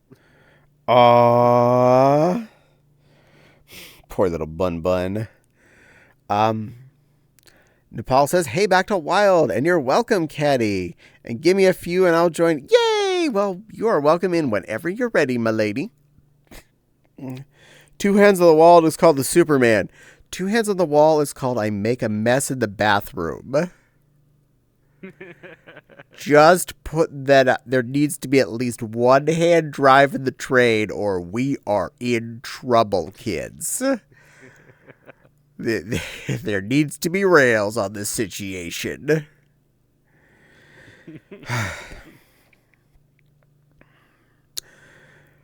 Also, more TMI fun facts for you. You know how men's underwear has that little slitty thing of some form, depending on if you're talking about boxer briefs, or briefy boxers, or any of those other ones, where you're supposed to be able to weasel your hoo-ha out of there to go pee out of? Those never lined up for me right, which meant it was always pinching in a weird way, which means I couldn't pee while I had my ding dong trying to come out of the special super hole. And they're super weird and I don't get them. I don't either. I never was able. It's decorative. Yeah, at this point.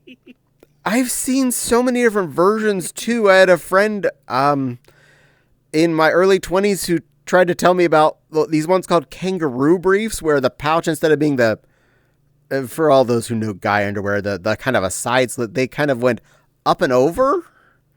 And he was like, no, these are better. I'm like, that's worse because it makes it have to go up higher. The problem is I'm apparently set slightly lower than the slit. So if you're making the slit up, you basically added a cutoff valve to this situation that wasn't already there. And if you somehow had managed that magic slit to work, trying to go through the zipper of a jeans, that's a double nope. Terrible. No. First off, I'd wear a belt when I wore regular guy jeans, so I'd have to unbuckle the belt to at least relieve the pressure to make things happen. I'd have to unbutton the button, and at the point that I unzip the zipper, now I gotta have another hand holding up the pants or they're on the floor. All of these systems to make peeing easier make no sense to me. They never did. I'm sure some males are able to use all of these magical holes. For them, everything lines up. Somebody has to have at least at one point in their lives go, oh yeah, just weasel through my briefs, unzip the fly, part to the Red Sea a little bit, and boom, I'm peeing. Even if I managed to go through any or all of those situations, one or more of them is pinching stuff. A curtsy. I'll give you a curtsy in just a moment. One of them will be pinching stuff. So the moment I have finished peeing and go and tuck the hardware back in, immediately I dribble whatever is still in the hose because it couldn't all make it out the end point. So now it looks like I peed my pants. I've wasted a lot of time and energy trying to pee in this situation. What the heckers? I was still a little kid in elementary school when I decided I was done with this problem, and I tried to go to the bathroom when no one else was. And I got caught one time by the majority of the males in the class, because I just went up to the urinals, unzipped my pants, let them just drop to the floor, and started peeing like that at the urinal as a second grader. I'm done with this game. We are peeing. We're making this happen without a mess. And I just said, when you gotta go, you gotta go. Cutie redeem, by the way. I see a curtsy redeem right there. I will get to you in just a moment. So. Oh, I thought I hit the cutesy voice. No, you hit curtsy. But I'll give you a cutesy voice if you want that instead. I think they're the same price anyway. Yeah. I will give you what you were hoping for. I can't scroll. My scroller doesn't work in there. I read it wrong. It's all right. I'll give you what you asked for. 1 and 30. 1 and 32. Okay. So even as a second grader, I said it to the guys that came into the bathroom, and they laughed. They're like, you know what? You're white. When you gotta go, you gotta go. And they're like, you know what? You have credit for this. Fine. That is the answer. When you gotta go, you gotta go. And sitting there fighting with all of that hardware is so much more. When you could just go unbuckle, unzip, drop. Nothing is impeding the flow of the nature. Win.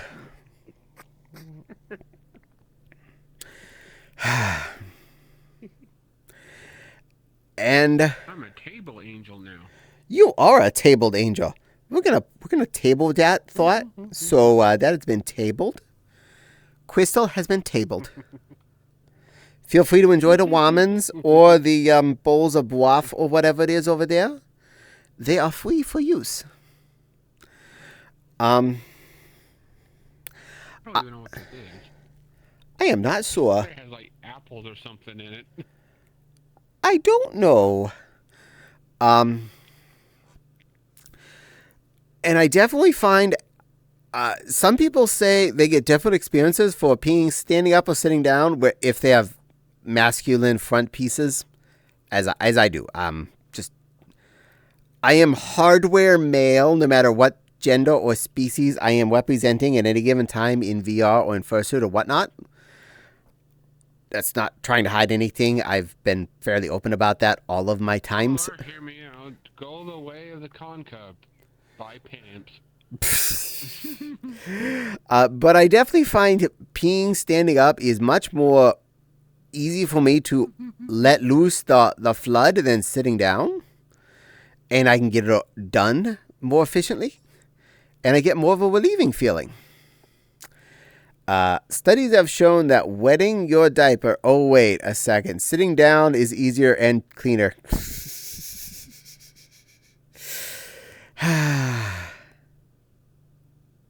Silly Kenny. Yes, Kenny is a cute little kid. Kenny, do you wear pants? I'm not going to spoil anyone else's things, but I might know the answer to that. He. That's not a big secret. Mm. I mean, when I have to get up for an inconvenience time to go to the bathroom, pants are starting to look like a good idea. You know, this is true. They do make things a little more efficient for stuff. I got Tiny Tails last week, and they are really good. Awesome! I was actually curious about those. I hope you enjoy every Tiny Tail, and make sure you use them to their fullest. Also, that means, Kenny, drink a lot of water. That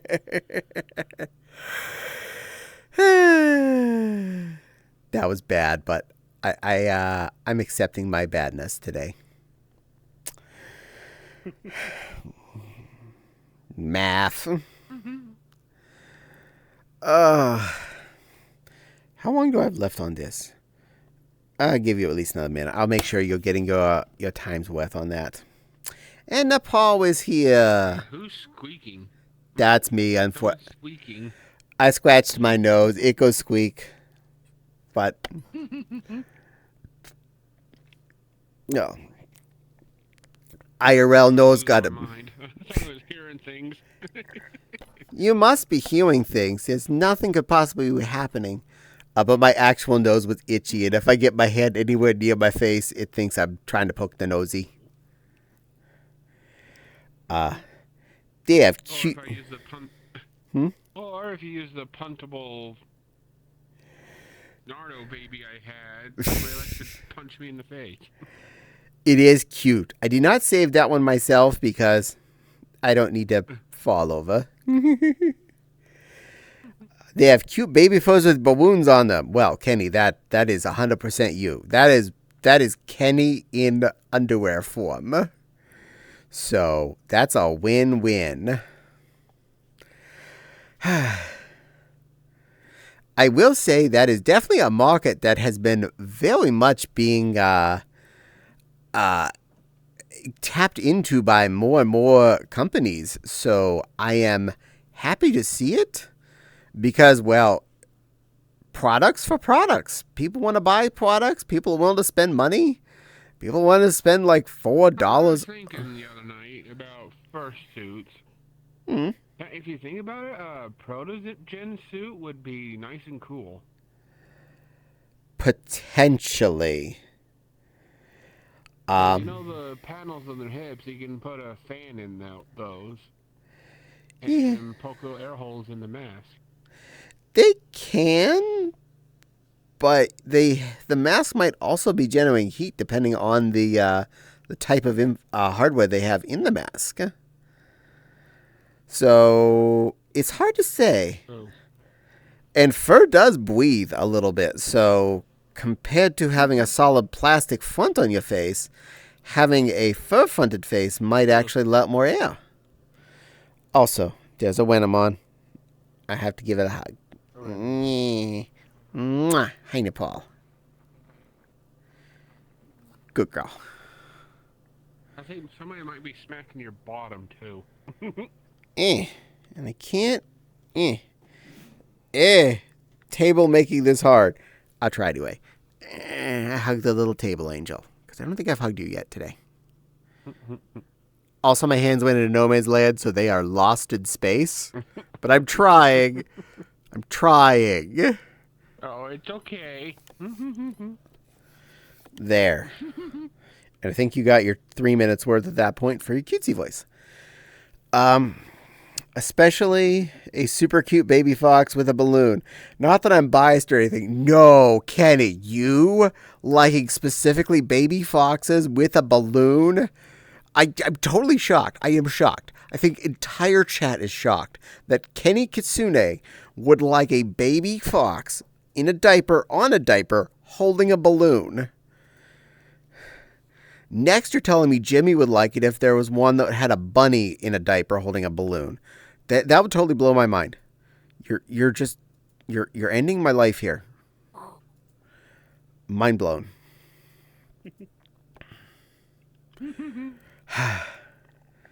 Renamon has Rika's clothes on. Yes. This particular Renamon model has the Rika outfit available. Also, it has some lingerie as an option, too. Just saying. It's a good Rena model. I like this one. Also, Nepal is very pretty and is a very good girl. Yay, Bawoon! Yay! Wow, likes Bawoon. Bawoons! I mean, who doesn't like having a balloon? You're watching a parade and the person comes by selling balloons? Don't you want one on your wrist? I always did. Go to Disney World, don't you want a Mickey balloon? That's a balloon in a balloon. That's balloonception right there. It's double balloon. I didn't get a Mickey balloon when I was at Disney any of my 3 times, but that was mostly because I didn't see as much of a point in it as an adult having fun. Oh my, that's a pretty bun. I like this one. I'm a big bun bun. You're a big bun bun. A very pretty big bun bun. I like it.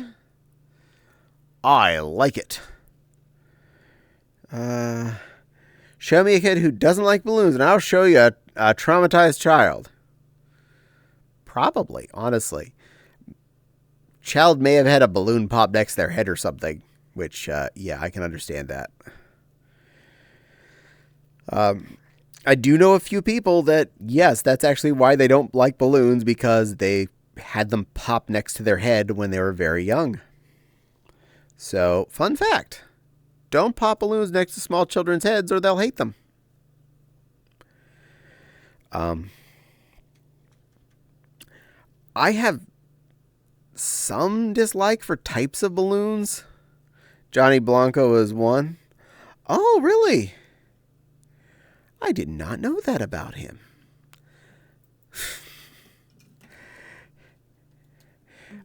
Kenny, that was me. Actually, I had one pop in my face when I was 2-3 years. Oh, you too wild. Oh, I'm so sorry. All these kids having traumatizing events. Do you like balloons, little Ari? Do we need to get you a Badoon? I like balloons. I don't like balloons popping. They do scare me. Okay. Fair enough on that. I'll get anxious if a balloon is too full or things like that, because then I'm like, oh, it's gonna pop. I'm with you on this. I'm going to agree on the lack of desire to have them poop.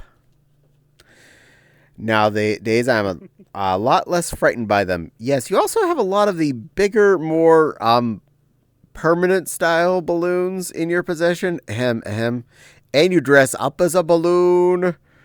Dino go rar. Fopsy go fop. Red Panda go pan. Yeah, I mean, jerky uncle who popped lots of balloons in his... that's not nice. Thou shalt not do that to anyone. Also, I know both Wild and Fopsy would be very, very sad if someone tried to pop any of their bigger balloons at the moment. For the record, the skunk has recently been deflated upstairs. We can actually walk in the blue bedroom at all now. It used to take up the entirety of the blue bedroom's floor almost. But he was so cute. I don't think either of us really wanted to take it down. We just really... Well, Fopsy wanted space for some new balloons to be put up. Red pandas go awooga. Yeah, no pop the balloons. No pop the balloons. Yes, red pandas go awooga. I know several people who have the inflatable turning red fursuit, one of which is in this house. No popping. I agree, Wild, 100%. And yes, the skunk is currently replaced with hyenas. Oh, are both hyenas put up now, or just the one? Because last I looked, I only saw one in the blue room.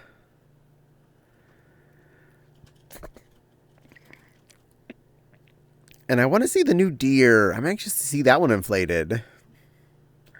Fopsy just got a couple new bawoons in the mail. My Fopsy has interesting hobbies, and I'm okay with that, because so do I. The skunky is bigger than either of us. Ooh, ear perks? I apparently Wild ear perked about the new balloons. And Fopsy is blaming Wild for things. Well, that's okay. I like to blame Wild for things. That makes life easier. I don't have any hyenas. Well, you need to fix that, but yeah, you just need to fix that. That's part of the new rules, Wild. Apparently you need a hyena. Kenny says, I wanted to get the Jazzy Stitch inflatable bunny fox from Inflatable World, but then my cat took a $4,000 poo, and I can't get one because there's... Oh, you're kidding. I am so sorry both on the fact that your kitty cost 4 Gs at an inconvenient time, period. And then you're on a commercial break. I will return to apologizing to you about that situation after these messages. Kenny will be right back.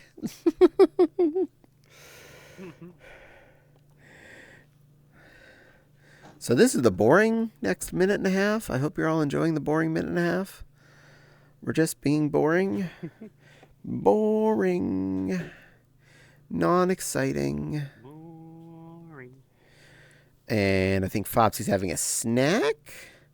I am betting more of the tonight's leftovers, and I am 100% okay with that, because that's why we made a triple pack. Triple pack of Hamburger Helper. Yeah. I had been making dubbies just to make sure I had leftovers. But I was like, F it. I want to make sure I have leftovers tomorrow and lunch on Wednesday for sure. Triple pack of tomato basil with penne. Oh, snap. And if you missed me saying it earlier, 2/3 actual ground beef, 1/3 Boca crumbles. So it is. It is 33% vegetarian as far as the meat additive unit goes. And we put a bunch of green peppers and onions and mushrooms, 3 little cans of mushrooms in this. So I do my best to make it good for me. That's how I feel about you putting vegan stuff in Hamburger Helper. Amazingly, it works out okay. Boca crumbles just have a tiny bit more of a dry flavor to them than a regular ground beef. But if you cut it with actual ground beef, it does help mask it. Anytime there's more of a sauce to your whatever you're doing with your ground beef, the more it will cover up the miss of the beefy greasiness to it. Yeah. Say, for instance, like taco meat, which we had a couple weeks ago. I did 50-50 ground beef to Boca, and it only makes a slightly drier nature to it. And honestly, when you're doing it in a taco sense, it made it a lot less messy, so it actually worked out better. So win-win on that. But okay, Kenny, knowing you're definitely back. My mom made a interesting dinner the other night. It was a vegetable version, a vegan sloppy joe. I'm okay with that. It's all vegetables. I was intending to make our next set of Slappy Joes with at least 50-50, so go vegan Sloppy Joe. Go vegan Sloppy Joe. I didn't like it because Yeah. I don't like vegetables. I love vegetables. They're good for you. They help you grow.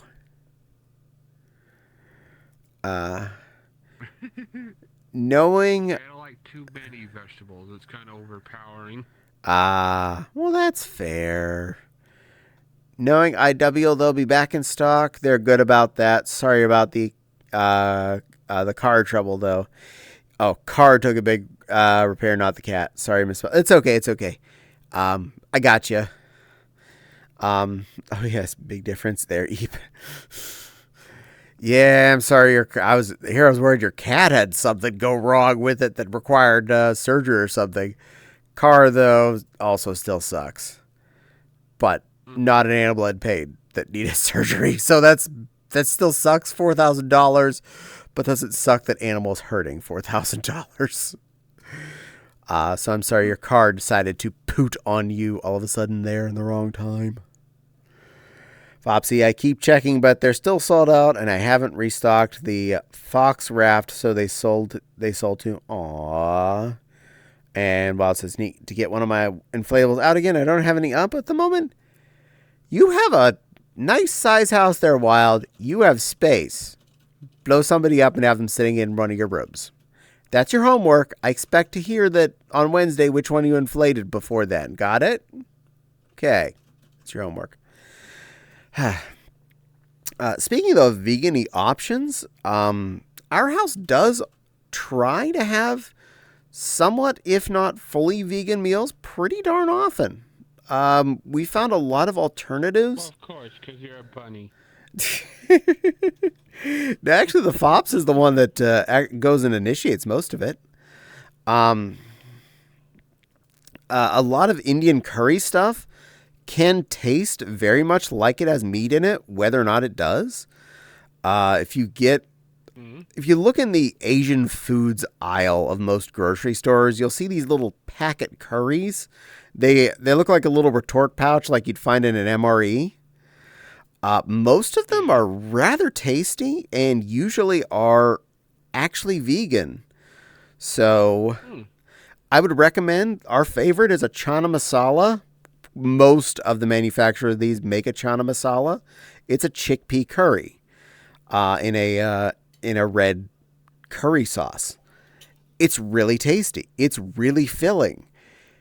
It's one of those things that you can eat and not realize you didn't have meat if no one told you didn't have meat for dinner that night. Yeah. I'm a carnivore. I need meat. That's fair. I tend to make mine with a little bit of the cut up pre-cooked chicken, like the fajita chicken you'd find in the freezer section. Usually the Tyson brand or Great Value, whatever I find at best price at the moment. Surprisingly, the brand name is actually usually the same price on that. Sad fact. Yeah. I personally don't mind if you're vegan, just don't push it on me. Same with a vegan, religion, and people that push it on to me. Yeah, vegan, religion, and sports. You may enjoy all of these things. Please don't try and tell me that I need to change to whatever it is you are. Yeah. Fun fact, I like cow. I only hate it more. Exactly. I like beef. I like chicken. I like liver. Meow mix, please deliver. I like so many kinds of meats.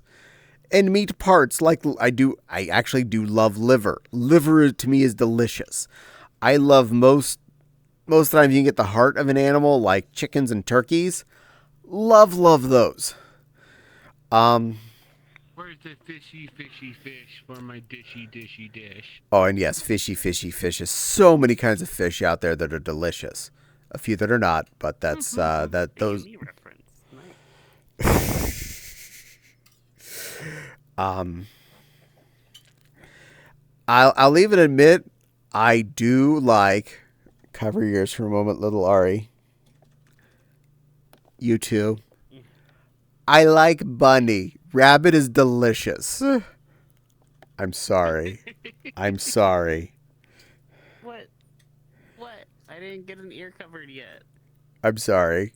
What did I just hear? Hang on a second. Also, deer is Whoa. hecka delicious. Whoa. Deer is delicious. I can't deny that one. I grew up in middle of nowhere, and I got fed it more than a few times as a kid. Courage the Cowardly Dog, Eustace, and wife. Muriel. Because you were born in the middle of nowhere. I was. Muriel. We ate Uncle Carl's chicken more than often enough. And every time we did, I never questioned the fact that it was an all dark meat chicken. And it was delicious.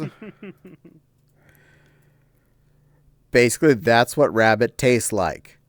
All dark meat chicken. All the breast meat tastes like dark meat. I prefer dark meat. This is called a winning object.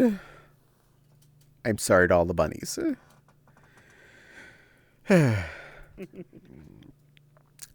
You were once a vegan, now you will be gone. Vegan explodes into coins after being headbutted. Aw. I heard mutton wasn't all that bad. Mutton and lamb. Bleat. All right. I was adult years old before I ever had lamb. Because for some reason this country doesn't think that that's a viable food source, even though they're faster to raise than cows are by a long shot. And they're an equally meaty food.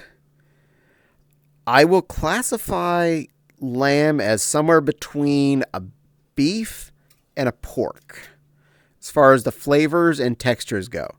So if you just took a steak on one end and a pork chop on the other, and you met dead in the center, you found what lamb is like, both flavor-wise and texture-wise. And because it is not a widely produced thing in this country, you'll only find it in the organic section of the grocery store usually, meaning expensive. Yeah. Don't count all parts or allistants that you eat lamb. I don't eat it very often because it's expensive. I only tend to buy it when I'm at Meijer and you see a pack with the red sticker. The red sticker is the clearance sticker, the it's about to expire sticker. That doesn't mean it's bad. That means they're not allowed to sell it anymore soon. So as long as I'm eating it pretty quick, I can buy those particular lamb products. And I gotta say, or freeze them, yeah. This is also true. But yeah, all of the lamb I've had, I really enjoyed the flavor and texture. And you can cook it to temperature like you do steak, so you can have it medium, rare, or whatever you want. And it's really good. It's actually tasty. We would be a lot less greenhouse gassy waste of resources if we ate more mutton and a little less beef in our days. Just saying. Bit more bugs. Bugs, very much so. That is a much harder sell. But yeah, bugs. Yeah, but like you said, if you can convert to insects, you pretty much are set for life for protein. Yeah, they're like 99.9% protein. They're literally just protein bombs. The hard part is getting anyone past the concept of you're about to eat bugs. If you were to chop them up and season them into a ground beef, and I use the biggest air quotes here, kind of like the Boca crumbles are, and make it so it doesn't look like you're eating grasshoppers or earthworms or something. Yeah, there's some that have like a like a ground up ants or something that you put in for baking and stuff. Yeah, that kind of thing. That would make it a little Like, easier like sell. a flower-esque looking bugs. I'm okay They've with been this. ground up to the point that they look like flour that you can use for baking or cooking. I'm okay with this. I would totally be down for trying some of that. I'll admit, I want I to forgot what the be. name of it was because I used to watch a bunch of survival shows. I want to be okay with eating bug products. The hard part is I do still have that gag reflex of when I look at it, I can't get it past the lips. Because I've been trained since I was a small child. Bugs are icky, dirty things, not food. So, I'll admit, I am still part of the problem. But I'm trying to be part of the solution. Yeah, part of the issue is Yeah, if that it we wasn't just... for the fact that there was bugs, it'd probably be better. Yeah. You were saying, Ari? Obviously, you're you eating shouldn't be a bug. eating bugs off the Great. ground or things that are crawling around anywhere because you never know what's good. Exactly. And also, generally, Yeah, I think there's you should some cook that are pre-prepared and everything. Like, there's a museum where I live that sells chocolate-covered insects. Or Cheeto dust. Nice. So essentially stuff that masks the fact that you're eating a bug. And that's what I've seen, is I've seen, like, the flour, quote-unquote, that they do with bugs, where they'll just make, like, a, you know, a nice, like, what's it called? Dust type of product thing of them. You just Like a add that into flour. whatever food you're doing. Yeah, like a flour. Yeah. You just add that into your food so you get the extra protein and stuff. Uh, I feel like bugs themselves are going to be a hard sell, but alternatives like that are probably going to be the best bet. Like say, taking a pan of peppers, mushrooms, and onions like you do for a cheesesteak. Instead of adding meat to it, you add a scoop of, I'll just say ant dust. A scoop of ant dust in there, which mixes in and ends up hiding in amongst all the flavor of the delicious peppers, onions, and mushrooms. And just put that on a hoagie roll, and you're getting all the protein you would have of the chicken or the steak or the whatever meat you were going to put on there. And as long as you don't tell anybody, they wouldn't know the difference. Yeah. And you might even like do like a half and half. Like do some meat so that it shows, but then have the rest be that stuff so it mixes well together. You still get the flavors and you still get the same experience. Exactly. That's why I do the half boca, half beef in stuff that I've been making lately. Because then I do get the flavor of the ground beef grease in there, but not 100% of all the bad from it. Same game, do that with the bug bits. Bug bits. It's like using bacon grease. Oh, bacon grease. I have to save myself from that. I have to put that in a can and put it in the garbage because otherwise I would use it. Whenever I make breakfast, I always do the bacon first, use all the grease to cook the potatoes, and afterwards do the eggs separately. But all the grease goes into potatoes, which makes them delicious. I'm 100% for this. Healthy? Maybe not. Delicious? Yes. There's always relative. Nothing wrong with that. Fopsy was like classic Scott to the vegan comments there from Kenny. Well done, love. Well done. I appreciate. Speaking of breakfasty foods, last night I was cravey at about 10:40. Fopsy was in the computer room, I think playing Pal World. And I'm like, I'm hungry. I want a snack. I'm looking at the chips and things like, I don't want that. You know what I want? Pancakes. So I got out my electric griddle. I got out the box of pancake dust. And I made a small stack of pancakes at close to 11 p.m. last night. Being an adult means never having to apologize that you wanted pancakes at 11 o'clock at night.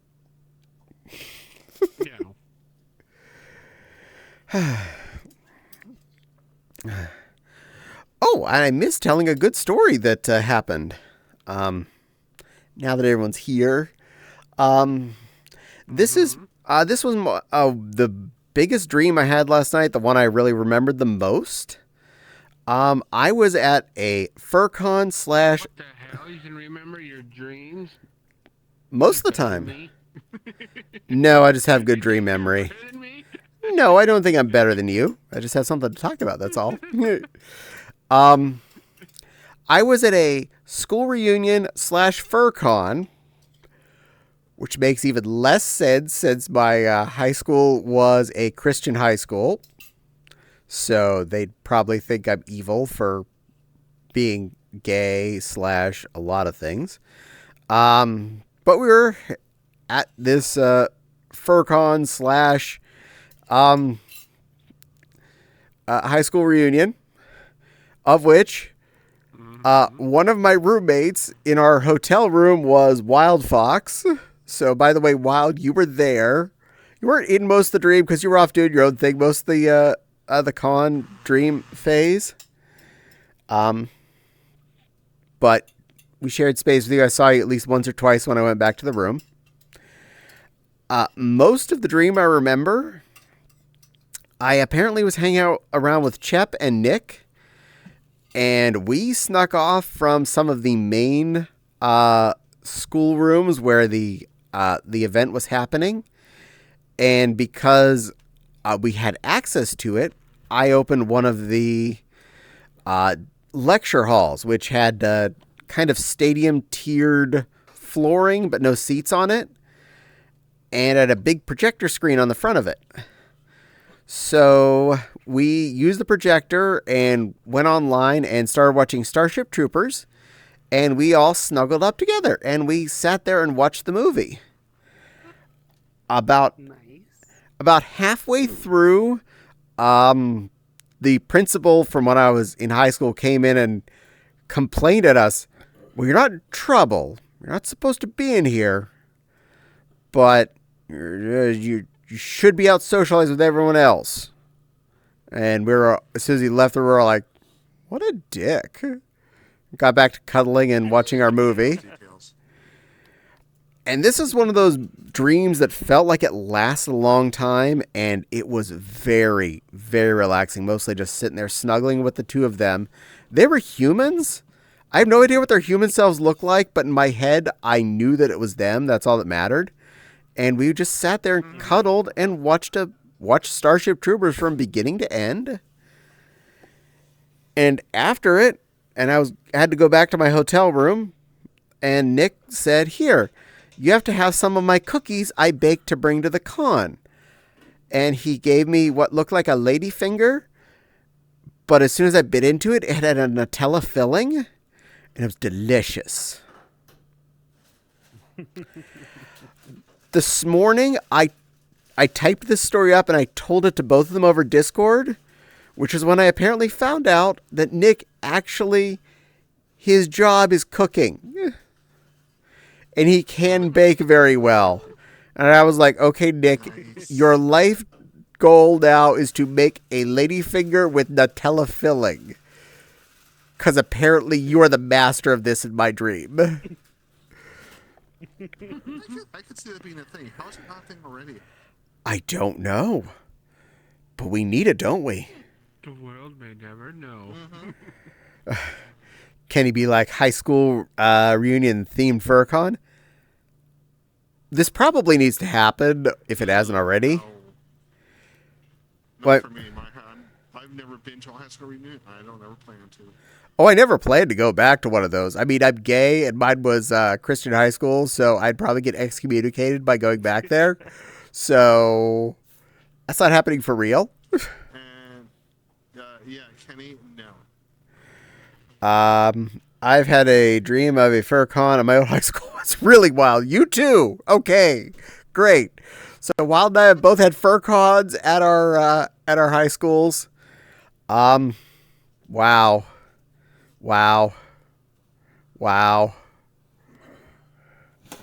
I don't know if we should be proud of this or depressed that we both had that dream. And no, Caddie, we are not having that theme. I don't even want to say that word on stream just in case of emergencies. We're not getting. Exactly. They'd put me in gay baby jail. Actually, yes. Yes, they probably would try and send me to a conversion camp or something to try and suss the gay out of me. Now, I'm not going to say all churches are. The gay and the furry. I'm not going to say all churches are bad. My parents' church knows I'm gay. I have shown up to things after funerals within the last decade, and they're all okay with the fact that I have a husband. So I'm putting that right out there. Not all Christians and churches are bad. I know for sure that one is okay. But there are enough that are. Yeah, I know my high school one is from certain experiences. When I was in high school, my sister graduated 2 years before me because she's 2 years older than me. She went to the regular high school. I had to end up where I did because of allergies. She got to be friends with our lunch lady, Mrs. Altman, who was a wonderful lady and made the best lunches ever from scratch. I miss you, Miss Altman. She would come in voluntarily and help make lunch most days of the week until the principal found out she was not a Christian. At which point he told her she is no longer welcome to come into any of the buildings of the school ever again. She volunteered her time for free to help make lunches. And she got told she was no longer welcome in the building.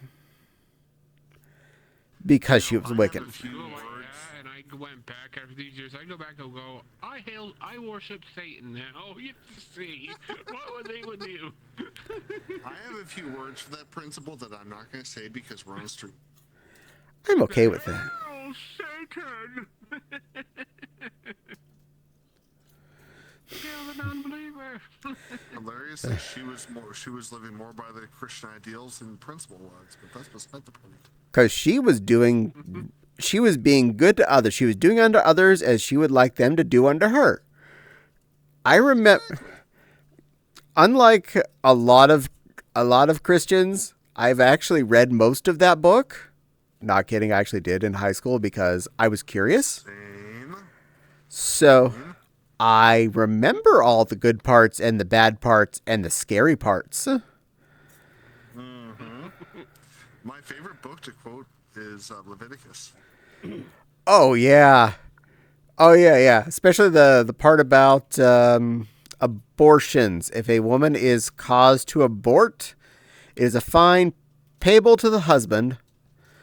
If the woman is not married, payable to the father. If there is no father that can be allocated, no fine is due. Nice. I like the parts about, the whole two fabrics are two different threads, the part about, Yeah. dead pig skin. Any kind of cloven animal, no shellfish, no bacon. No bacon? Can I have the religion that is allowed bacon? I like bacon. There's church bacon. But anyway, yeah. Fun to have I feel yourself. bad for the Jewish people. They can't have ham. Ham! Ponyo had ham. The Hasidic Jews cannot. The super religious ones cannot. If you're not super conservative religious, then they don't care. There are so many different rules for Sister is different Jewish, and groups. She still loves ham. This is fair. There are so many different variants of every different religion out there.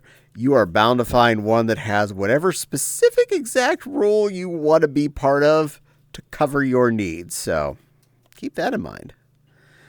Just keep shopping around till you find the specific church that has the doctrine you like. I know what this guy I watch on TikTok says. Love God, not religion. Because religion can be easily corrupted. This is all true. What's normal at 3 p.m. but terrifying at 3 a.m.? The sound of the ice cream truck. Yeah, that'd be scary in the middle of the night. How about no?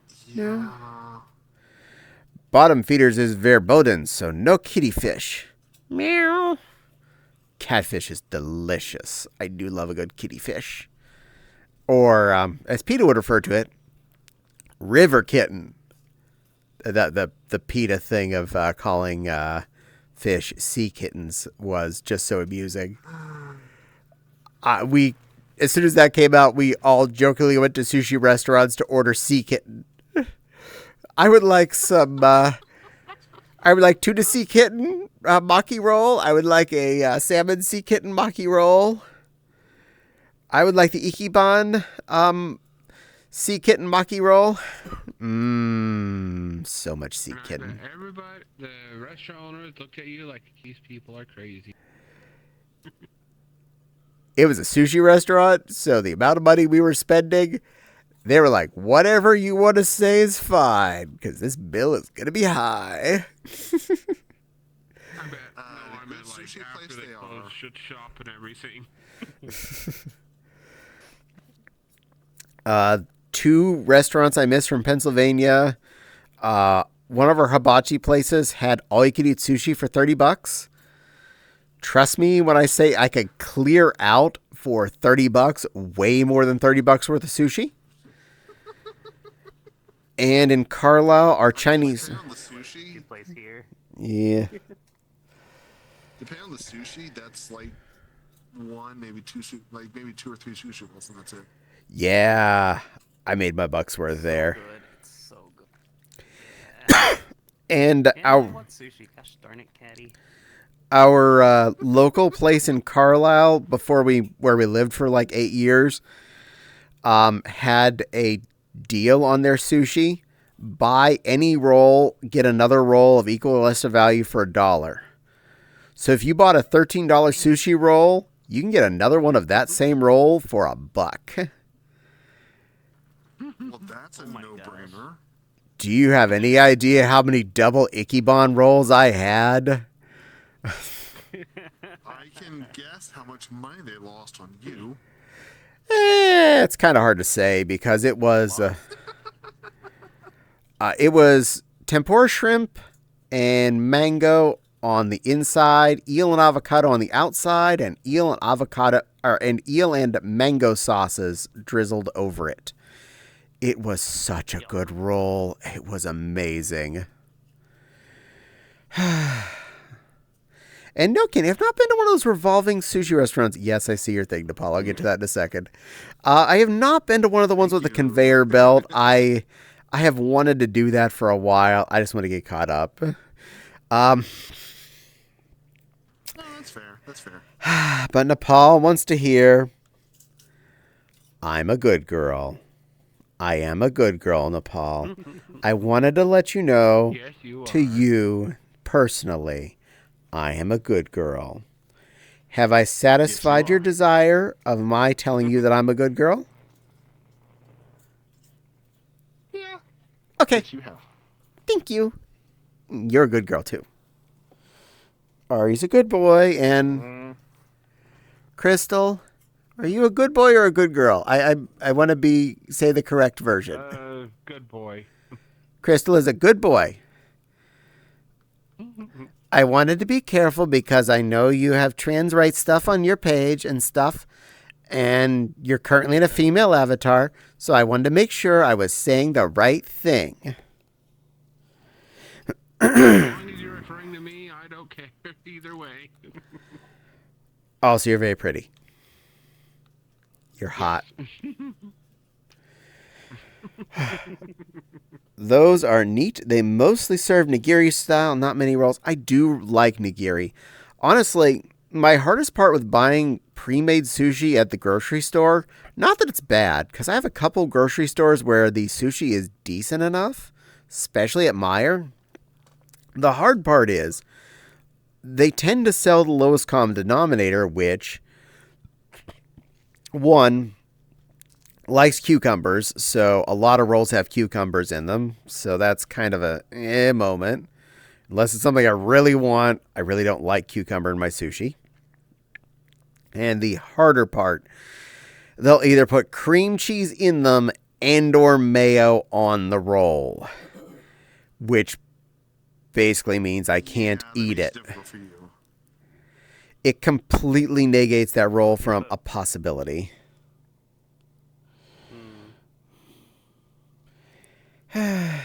Sad news. Meyer, for a while there, was usually would have trays of quite a few options involving salmon and tuna, and no cucumber and no mayo or cream cheese. Now, the last few times I went, I'm lucky if I can find a tray of just basic 50-50 tuna salmon maki rolls, let alone some of the more fun ones like the pink and red ladies, which were respectively either salmon or tuna, inside with avocado and outside the same meat again. So, say the pink lady is salmon and avocado in and salmon on the outside. And they had decent enough fish there, so it was actually a really tasty roll. But they don't have... I like nigiri more. I'm a fan I of don't both. usually like all the vegetables they put in them in sushi. This is fair. I will definitely understand this. I don't normally get sushi that involves vegetables, though. Except maybe avocado. Yeah, avocado does not agree with me. Oh, that's fair. I like avocados. They're one of my favorite thingies. So an eel avocado roll for me is a really big win item. Mayo, blech. Yeah, I agree, Kenny. 100% blech on mayo. One of the rolls I really do like getting at our izakaya sushi near us actually does have cucumber in it. And I like it anyway. And that's the salmon skin roll. Because it does have such a bold flavor of the salmon skin. It completely covers up the flavor of the cucumber. The cucumber literally just becomes crunch. Because the salmon skin itself and the coating of bonita flakes on it. It's just... I make the broth of the gods in my mouth with each and every bite. Because it's covered in those delicious, delicious soup broth flakes. And it's just like, no. You get that wonderful, crispy salmon skin flavor along with that soup flavor without having to have the salmon skin get mushy. So it's like having salmon skin soup without having salmon skin turn into keka. That is one of the most orgasmic level foods I have ever eaten, and I will order it every time. One of the few other ones is also there, and that is their tonkatsu ramen. That broth is amazing. Everything about that bowl of soup is perfect to me. Tonkatsu ramen is so good. If you ask little kid me if a bowl of ramen noodle soup should cost $15 instead of 10 cents per brick, I probably go, what are you thinking? And then adult me's like, oh no, kid. This is not the same as that brick out of the grocery store that you get to pick your flavor for a dime.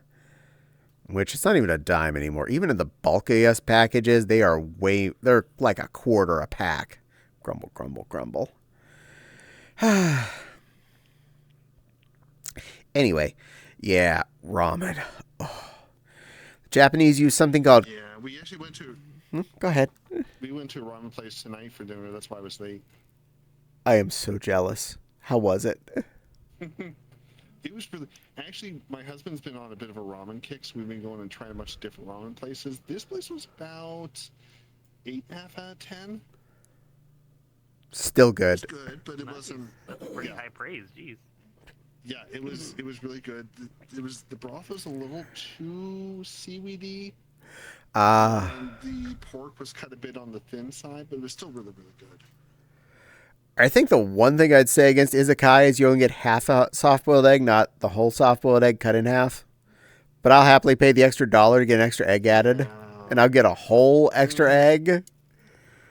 Mm-hmm. Cause egg. Actually, surprisingly, one of the best ramen places I've been to is up in Madison, Wisconsin. Wisconsin having Yeah. the. Yeah, go figure. You never know where we're gonna find It's stuff. a little hole. It's a little hole in the wall. I don't remember the name of it, but it's a little hole in the wall.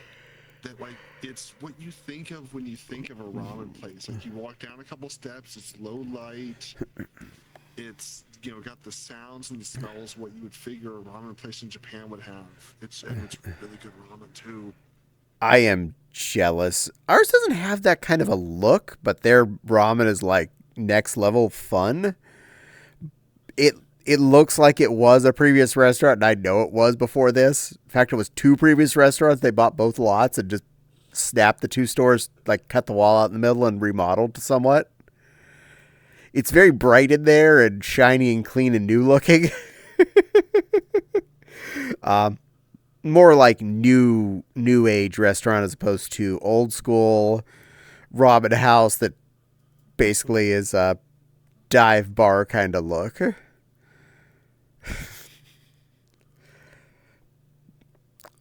I'm going to go to this place now. I'm coming up to see you and drive up to Madison, Wisconsin so we can have ramen. By the way, I clipped something a bit ago. Where do I have it? I don't see it in the Discord. I don't remember where in the Discord the Clipsy things is. Message Fopsy. She's at her desk. She'll let you know where to stick it. I don't know all these things. I'm bad at Discord. The Japanese use something called Kewpie mayo, which includes citrus. That's not so bad, but Miracle Whip does not belong on sushi. Gon Loki was in Madison. Oh, neat. Yeah, but mayonnaise in general with me is a disgusting flavor. I don't care if it has citrus added to it. It is still disgust. I Like hate mayonnaise, mayo. I don't like Miracle. I allow everyone that wants to eat either. They're allowed to have them. You're allowed to have mayo as much as you want. You can have my share. I will tell a sushi story of a... Personally prefer Miracle Whip. You're allowed all the Miracle Whip, and Ari's allowed all the mayonnaise. And the world was besettled. Ari and I can share the mayonnaise. Okay, you two can share the mayonnaise. You can have the mayonnaise. Mayonnaise goes to my left. Miracle Whip goes to my right. Are we good? We're good. I'm okay with this. All right. Long ago, when we still lived in Carlisle in the tiny little shitty apartment, we would often go out for walks in the middle of the night, and several stores were still open 24/7 back then, including the grocery store giant. So it was only about a mile walk to said grocery store, and we walked there one night, and we're going to pick up a snack while we were there, and we went back to where the pre-prepared hoagies and things were, because we were looking for something easy to deal with. Just take it home, maybe peel the cheese off because I hate cheese and can't eat it anyway, and it's usually safe enough. Generally works out okay. But they actually had some sushi left in the cabinet come around midnight when we were there. And we're like, well, that's cool.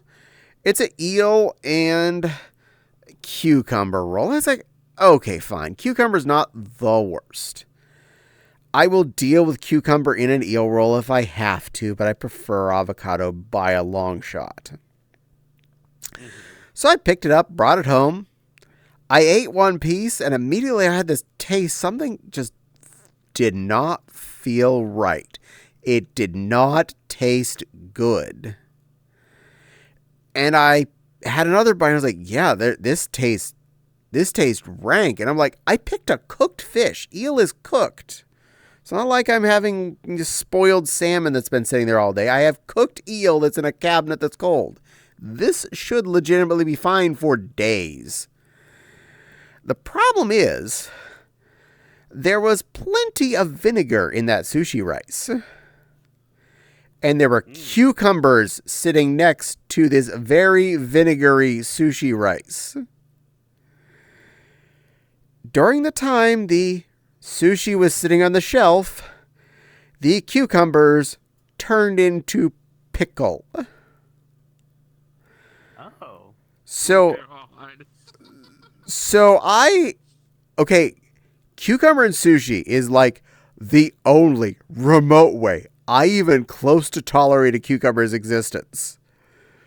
You pickle that SOB and the world is done. We are through with this. So I poked all the eel out of it, ate the eel, and threw my rice and cucumber and pickles in the garbage. 'Cause no. I can imagine a place making redneck sushi. The meat is fried bologna and it has Miracle Whip on it. Okay, I have been to enough sushi places where there are plenty of fried meats and whatnot in it. In fact, if you go to Hawaii, Spam nigiri and Spam sushi is actually a very common thing. Scary, but really true and apparently very tasty. So apparently the salty, cured ham cube that is Spam actually goes good with sushi rice. Fun fact. Probably goes good with avocado too, because the squishy sweetness of avocado probably would go good with that porky saltness. Just putting that right out there. If you were to try that here, though, it's almost cheaper to just get fish, because a cube of Spam is just too stupid expensive. I can't afford to try it for. I can buy actual ham for cheaper than I can buy Spam. So, sorry, Spam. I respect your existence, but you're not worth $4 a cube. Super bleh. I just tuned in and heard furry sushi rice. Is that about right? Spam is different. Okay. Maybe. I might have said that. I lose track of the words that come out of my mouth there, little noodle, so I cannot tell you for sure if that's exactly what I'd said. But yes, sushi is delicious. Proceed. I will definitely say some of my favorite sushis are definitely eel and avocado. If I go to a restaurant, something went ding. I'm waiting to see what the ding was because I'll lose track if I don't notice. Ron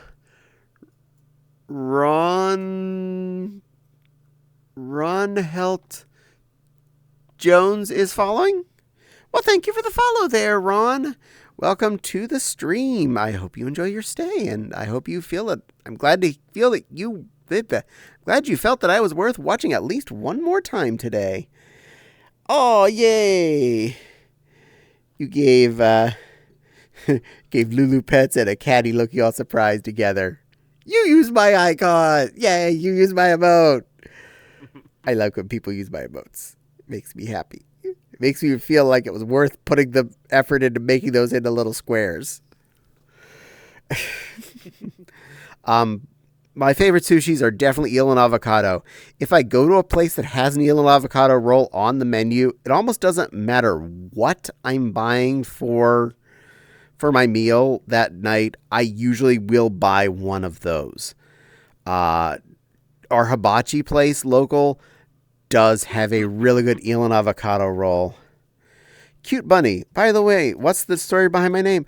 Oh, you got it. I will happily do that. Can you give my snuggly robe one? And Cat Bunny. All right.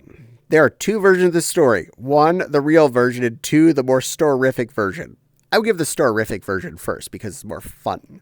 The story version goes, a cadpig is a runt of a litter. This is a fact. That is what the word means. Usually as in pigs, the cadpig is the smallest pig in a litter and therefore is the one that is thrown out. Wilbur from Charlotte's Web was a cadpig and was going to be thrown out. I believe so is Babe from the Babe movie was also a cadpig. So that's what a cadpig is a runt of a litter. Cadpig Jr. is the runt of a runt lion cub who was originally named Cadpig. So a runt of a runt named Cadpig Jr. So you're not calling yourself a little pig? Nope. And ironically, the real version of this story, because this name didn't get given to me by myself. This name was given to me by my college classmates. Okay, back in the 90s, there was a animated, that makes so much more sense. I've noticed a stark lack of pig avatars. You are correct. I do not have a pig avatar. The 90s version of the 101 Dalmatians TV series utilized a character from the book named Cadpig. She was the runt of the litter. And I loved the character they invented for her in that series. And every computer I sat down at in college, I would use that as my background image because it made me smile. A big honking picture of this cute little Dalmatian with a giant head. And I would always get asked, what the hell is that? I says, her name's Cadpig. So they all started calling me Cadpig. From that, I named my first computer that I purchased. It was a Dell. Dude, I got a Dell while I was in college. I named it Cadpig. Within a year or so after college, I built my own first computer. And since I already had a computer named Cadpig, I named the second computer Cadpig Jr. So they'd have different names in the network. When I started into furry and furry art, shortly thereafter, I needed a name to put up on the Lion King fan art archive. So I just named myself after my computer. So there's the story version of where my name came from, and then there's the real version of where Cadpig's name came from. I'm named after my computer, which was an Athlon XP. Let's all just take a moment to make a note that Caddie said that it was for a Lion King Yes. form. Yes. Okay. That's what I started with. I started with Lion King Fan Art Archive. My first characters, That's fair. Bursty and Caddie, are both lions. And before I found any further furry stuff, that is what I had. College classmates, huh? I'm surprised nobody has noticed what is on my head. I can't see your head. There's a screen between me and you. Is there a bunny on there? Mm-hmm. You're adorable. Yeah, that's adorable. College classmates, huh? Yes, college classmates, little noodle. I had a Dell laptop in college. I feel you. I got my Dell desktop with a 17-inch monitor, a Pentium 3 733, and 128 megabytes of RAM, and an 80 gig hard drive. Oh, it was so nice. I do believe my cute level has doubled. Yes, it has. It was... I believe it was technically an it was technically an ATX case, not a micro ATX case. It was on the Latitude series. So the beige front with the little L-shaped vent on the bottom front, 2 5 1/4 bays on the top, and a 3.5-inch bay below that, and the inlet floppy drive hiding behind the front. And I had no problems with that. It was a nice computer to be my first real one besides the 386, which I built out of scraps when I was a teenager. Oh boy, an Athlon. 86, that's an old one. I built that out of dumpster stuff when I was 12.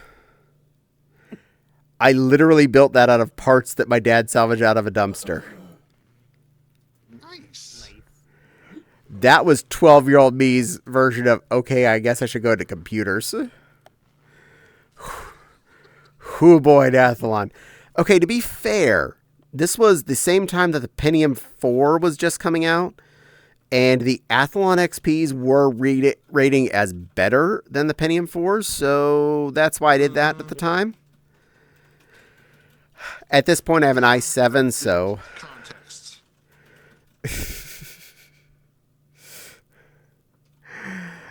My name is Kenny because the first name I could think of, the start with a K, since I wanted to go with the name with Kitsu.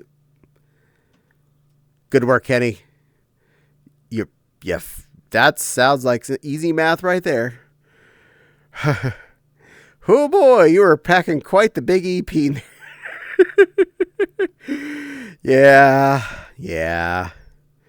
I loved that computer. I even got a etched window with Caddie the Dalmatian on the side of it. So I spent too much on that steel case. The Micro ATX case with a reference to being named after the runt of the... Oh.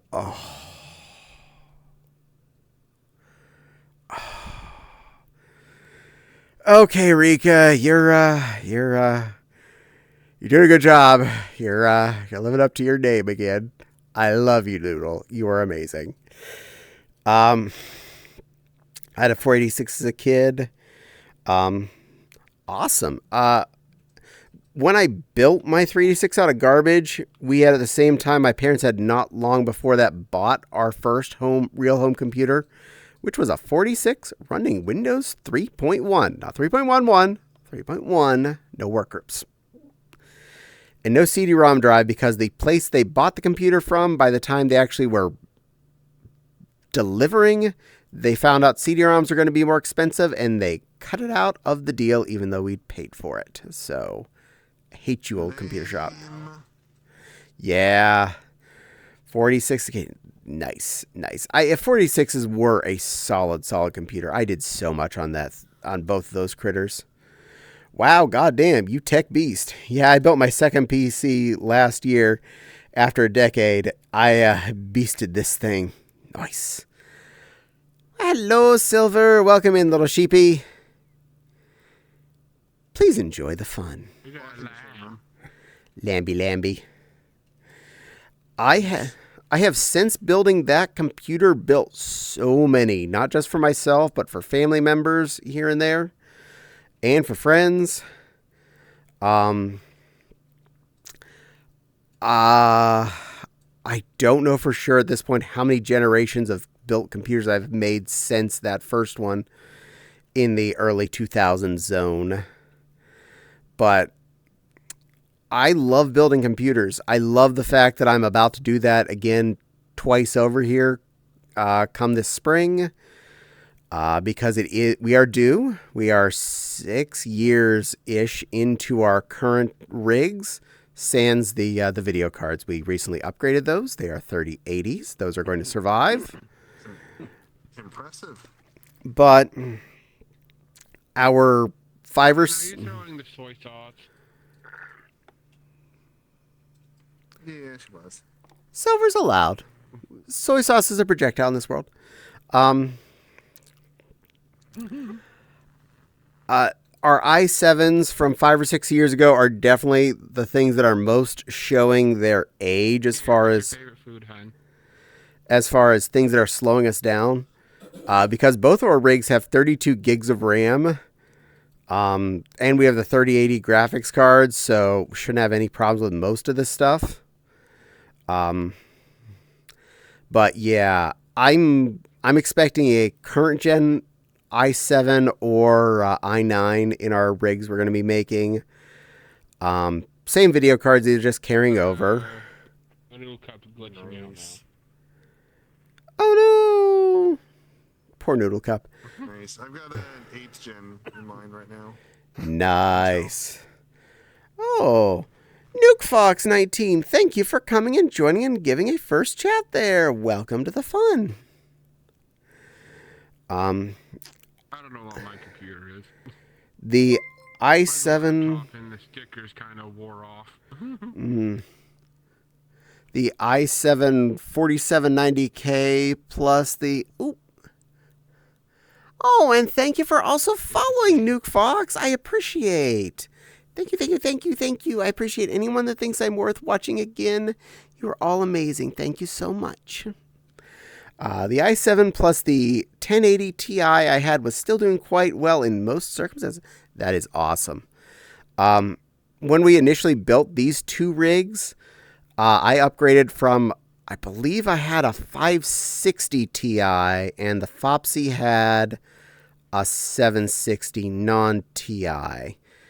So we went to a 1060 each, which was a big step up at the time, and we were just doing it till we could afford a better video card.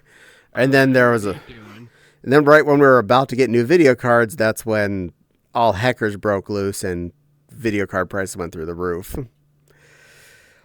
But in the end, we got the 3080s, so...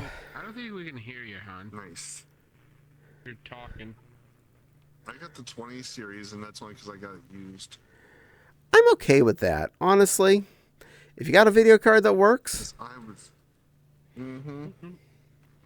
Because I was not going to pay new for it. Heck.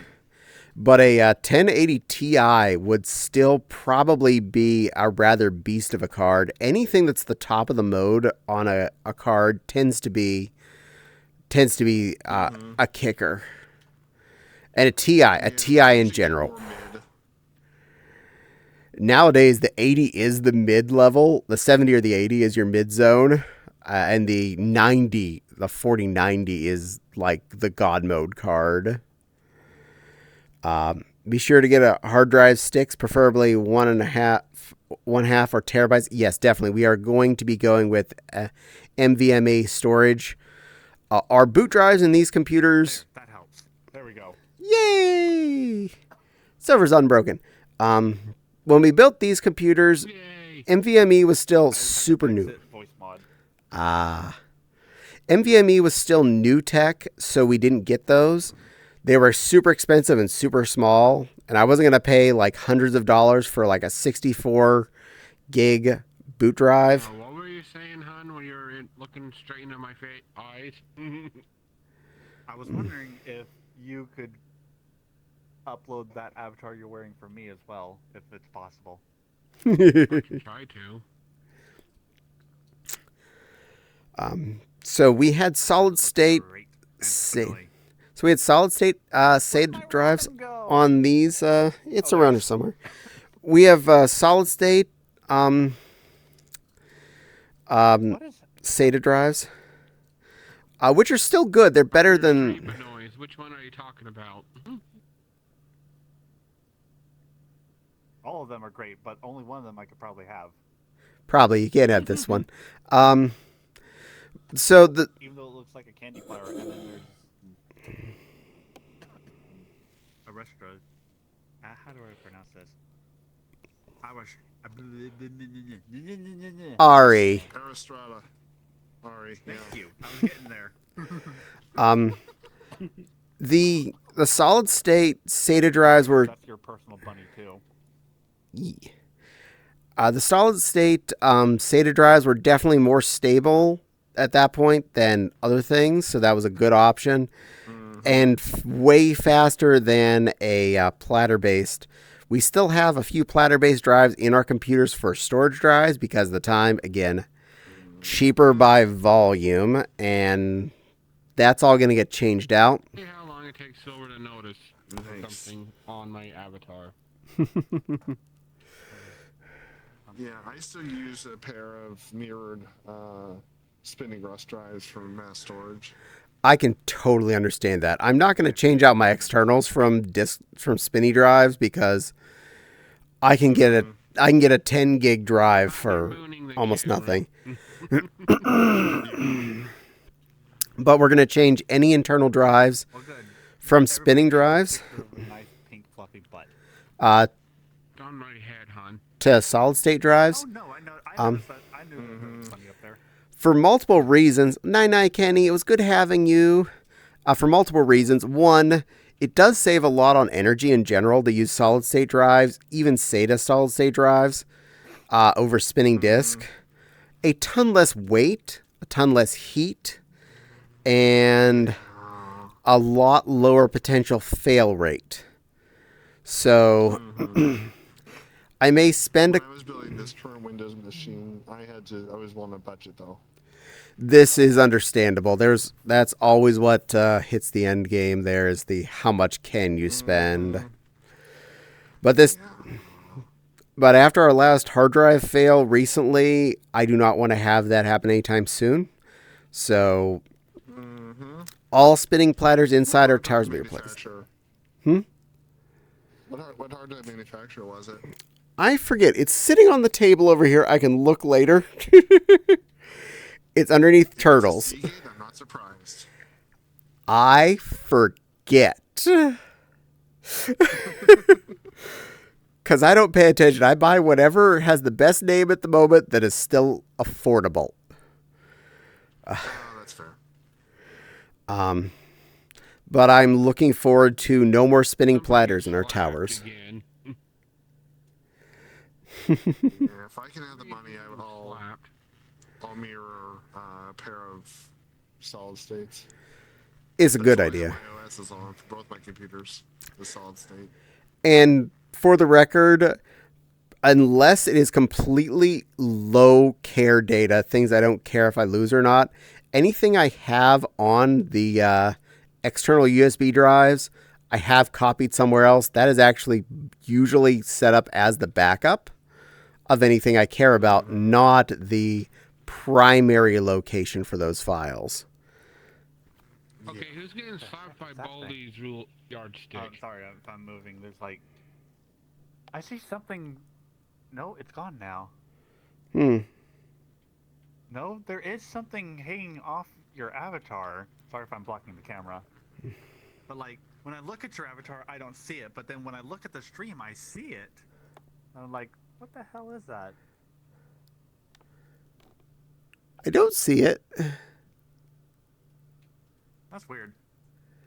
It's probably just something that got plopped on me that happens to be in the room. Emmy was here earlier, and I know she drops things in places. Oh well. And it might have been something that got snapped on to me that has snap-on ability that I'm not aware is stuck to me. Yeah, because I can see that there's something there, but then again, I look at you, and then I see nothing. Weird. I've also noticed that I look at you on here, and the brightest part about your avatar is the hair, but then you're literally the light of the party because on your stream, you're the brightest avatar in the room. Hey, thank you. Oh yeah, now that I saw myself with my head turned to my left, I saw something sticking out in front of me. It's like it's in front of my It face. might be your face mirror. Oh! A mini face mirror. Oh, that's what it's Oh, seeing. it is the face mirror. Okay, that's what I'm seeing then. Okay, yeah, that's the face mirror now that I'm looking at it. Oh, well then that's fine. That would explain why it was weird and seemed to not Mystery exist. solved. It's your face mirror. I didn't realize that was supposed to be set to being visible on the stream because like most other stuff doesn't. And that's been up forever and it's never shown up on my stream before. Huh. Which means Hey, the other, I'll be right which back. means the other little dot that I'm seeing is your microphone icon. Really? The first time I've ever seen that, and I've ever looked through something to see my own personal mirror, go play Among Us. Go look at yourself on one of the cameras when you're in the security room. You can actually see your own face mirror. Huh. Weird. On the wall. Yeah. I was like, what is that? It's not standing here in front of me. What is... I was so confused for so long. I was like, oh, that's my face mirror. We're all here to confuse you. Yay! Yeah. Alright, mystery solved. Mystery solved. We My figured it out. My curiosity is probably going to go to something else at some point. But I do like keeping that up because at least I have an idea of what my expression is, because I don't always pay attention to how I'm holding my hands. And if I accidentally get myself stuck in an angry expression or something, or like I forget that I have my hands flat and my eyes are shut for too long, and then I feel bad about that. I try and fidget my hands till I find something safe. That's one reason why I use mirrors and the face mirrors to make sure, like, I'm feeling this way, so I know that avatar has the right expression. I just can't remember what the command is. Yeah, basically. I remember For a good portion of my avatars, between the left and right hands, between F1 to F8, are like a whole bunch of different faces. Yep. I can have an avatar to where if I can mix, I can do the same command on both the left and right hand, and it gives me a completely different face. Yep. Yeah. But I'm not going to put that avatar on because it's NSFW.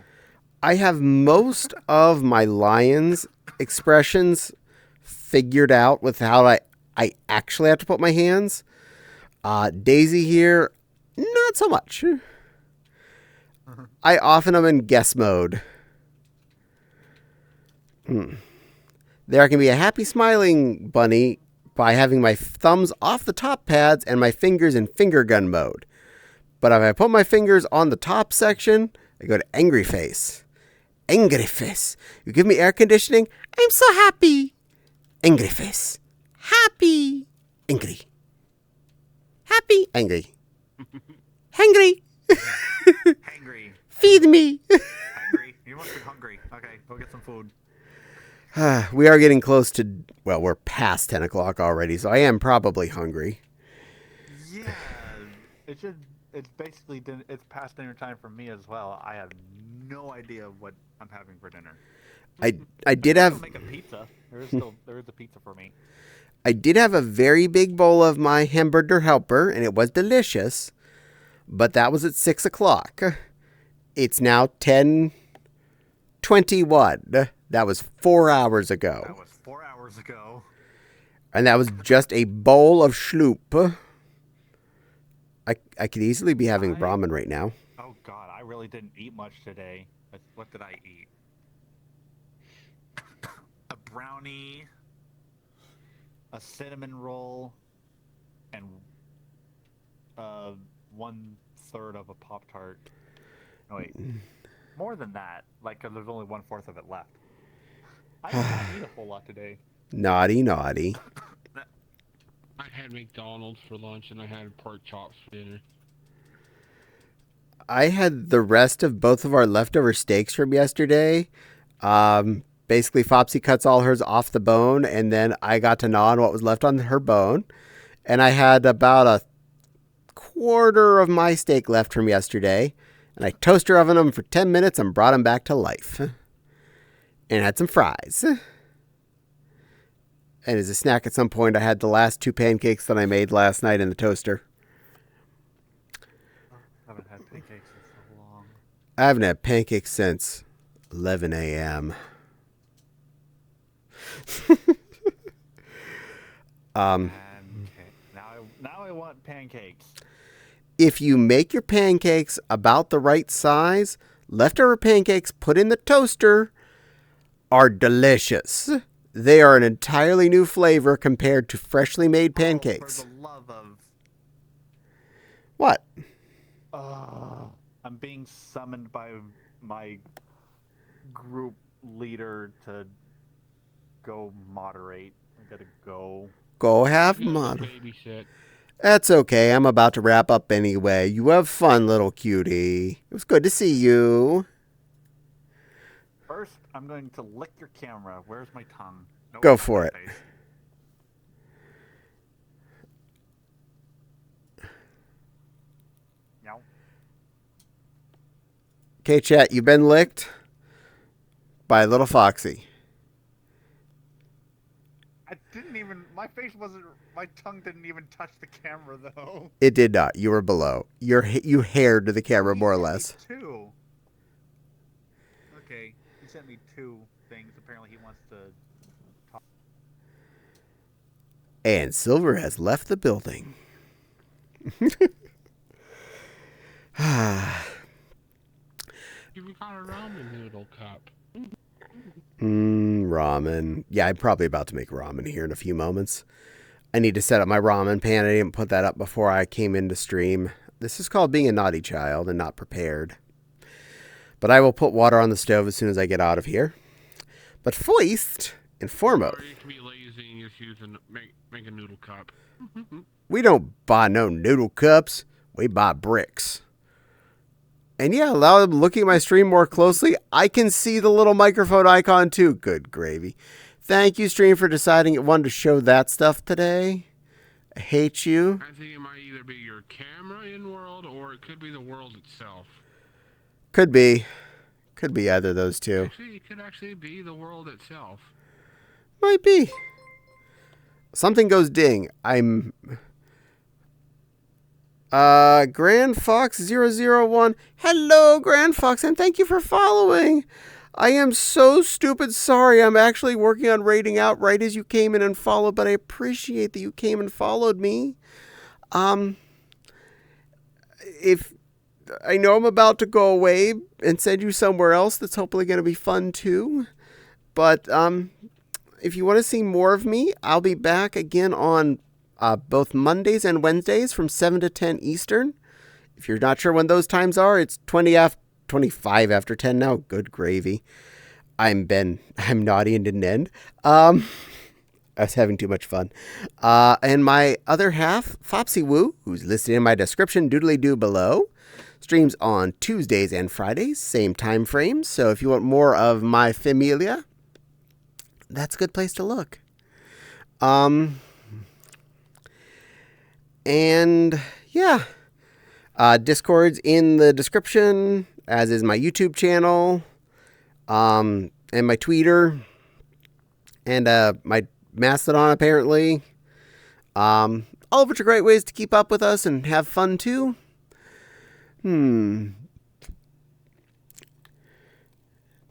Just making sure I'm being fair. Who I haven't rated to in a while that is on. And I see a certain cutie I have not rated to in a while. And that cutie is going to get my raid today. Boop. Of course they don't come up in the instant 5. I have to type stuff. Why would I expect elsewise? Ha. 4 letters and I got them. Win! Good. They are just starting off, so they have plenty of stream left to go, hopefully. But I definitely want to thank you all again for spending time with me. I appreciate every single follow and stuff. You're all amazing. I appreciate you so much. I appreciate anyone that's taken their time to watch me and hang out with me. Every one of you are wonderful fluffs. Yes, that means I'm counting you and you and you and Silver and Emmy. You're all great. Even the ones that couldn't make it today that often show up.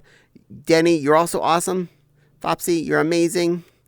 So, yes, you're all great.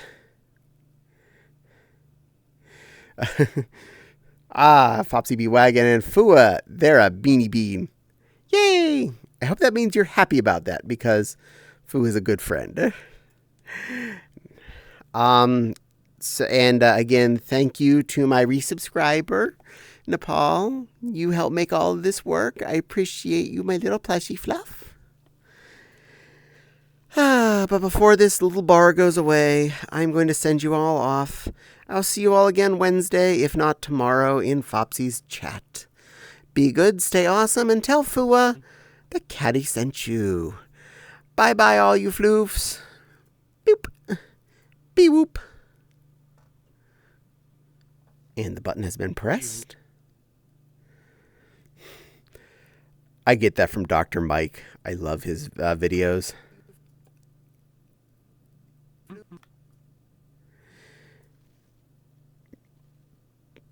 go. Did it go for me? Okay, it went. Okay, stop streaming, stop recording.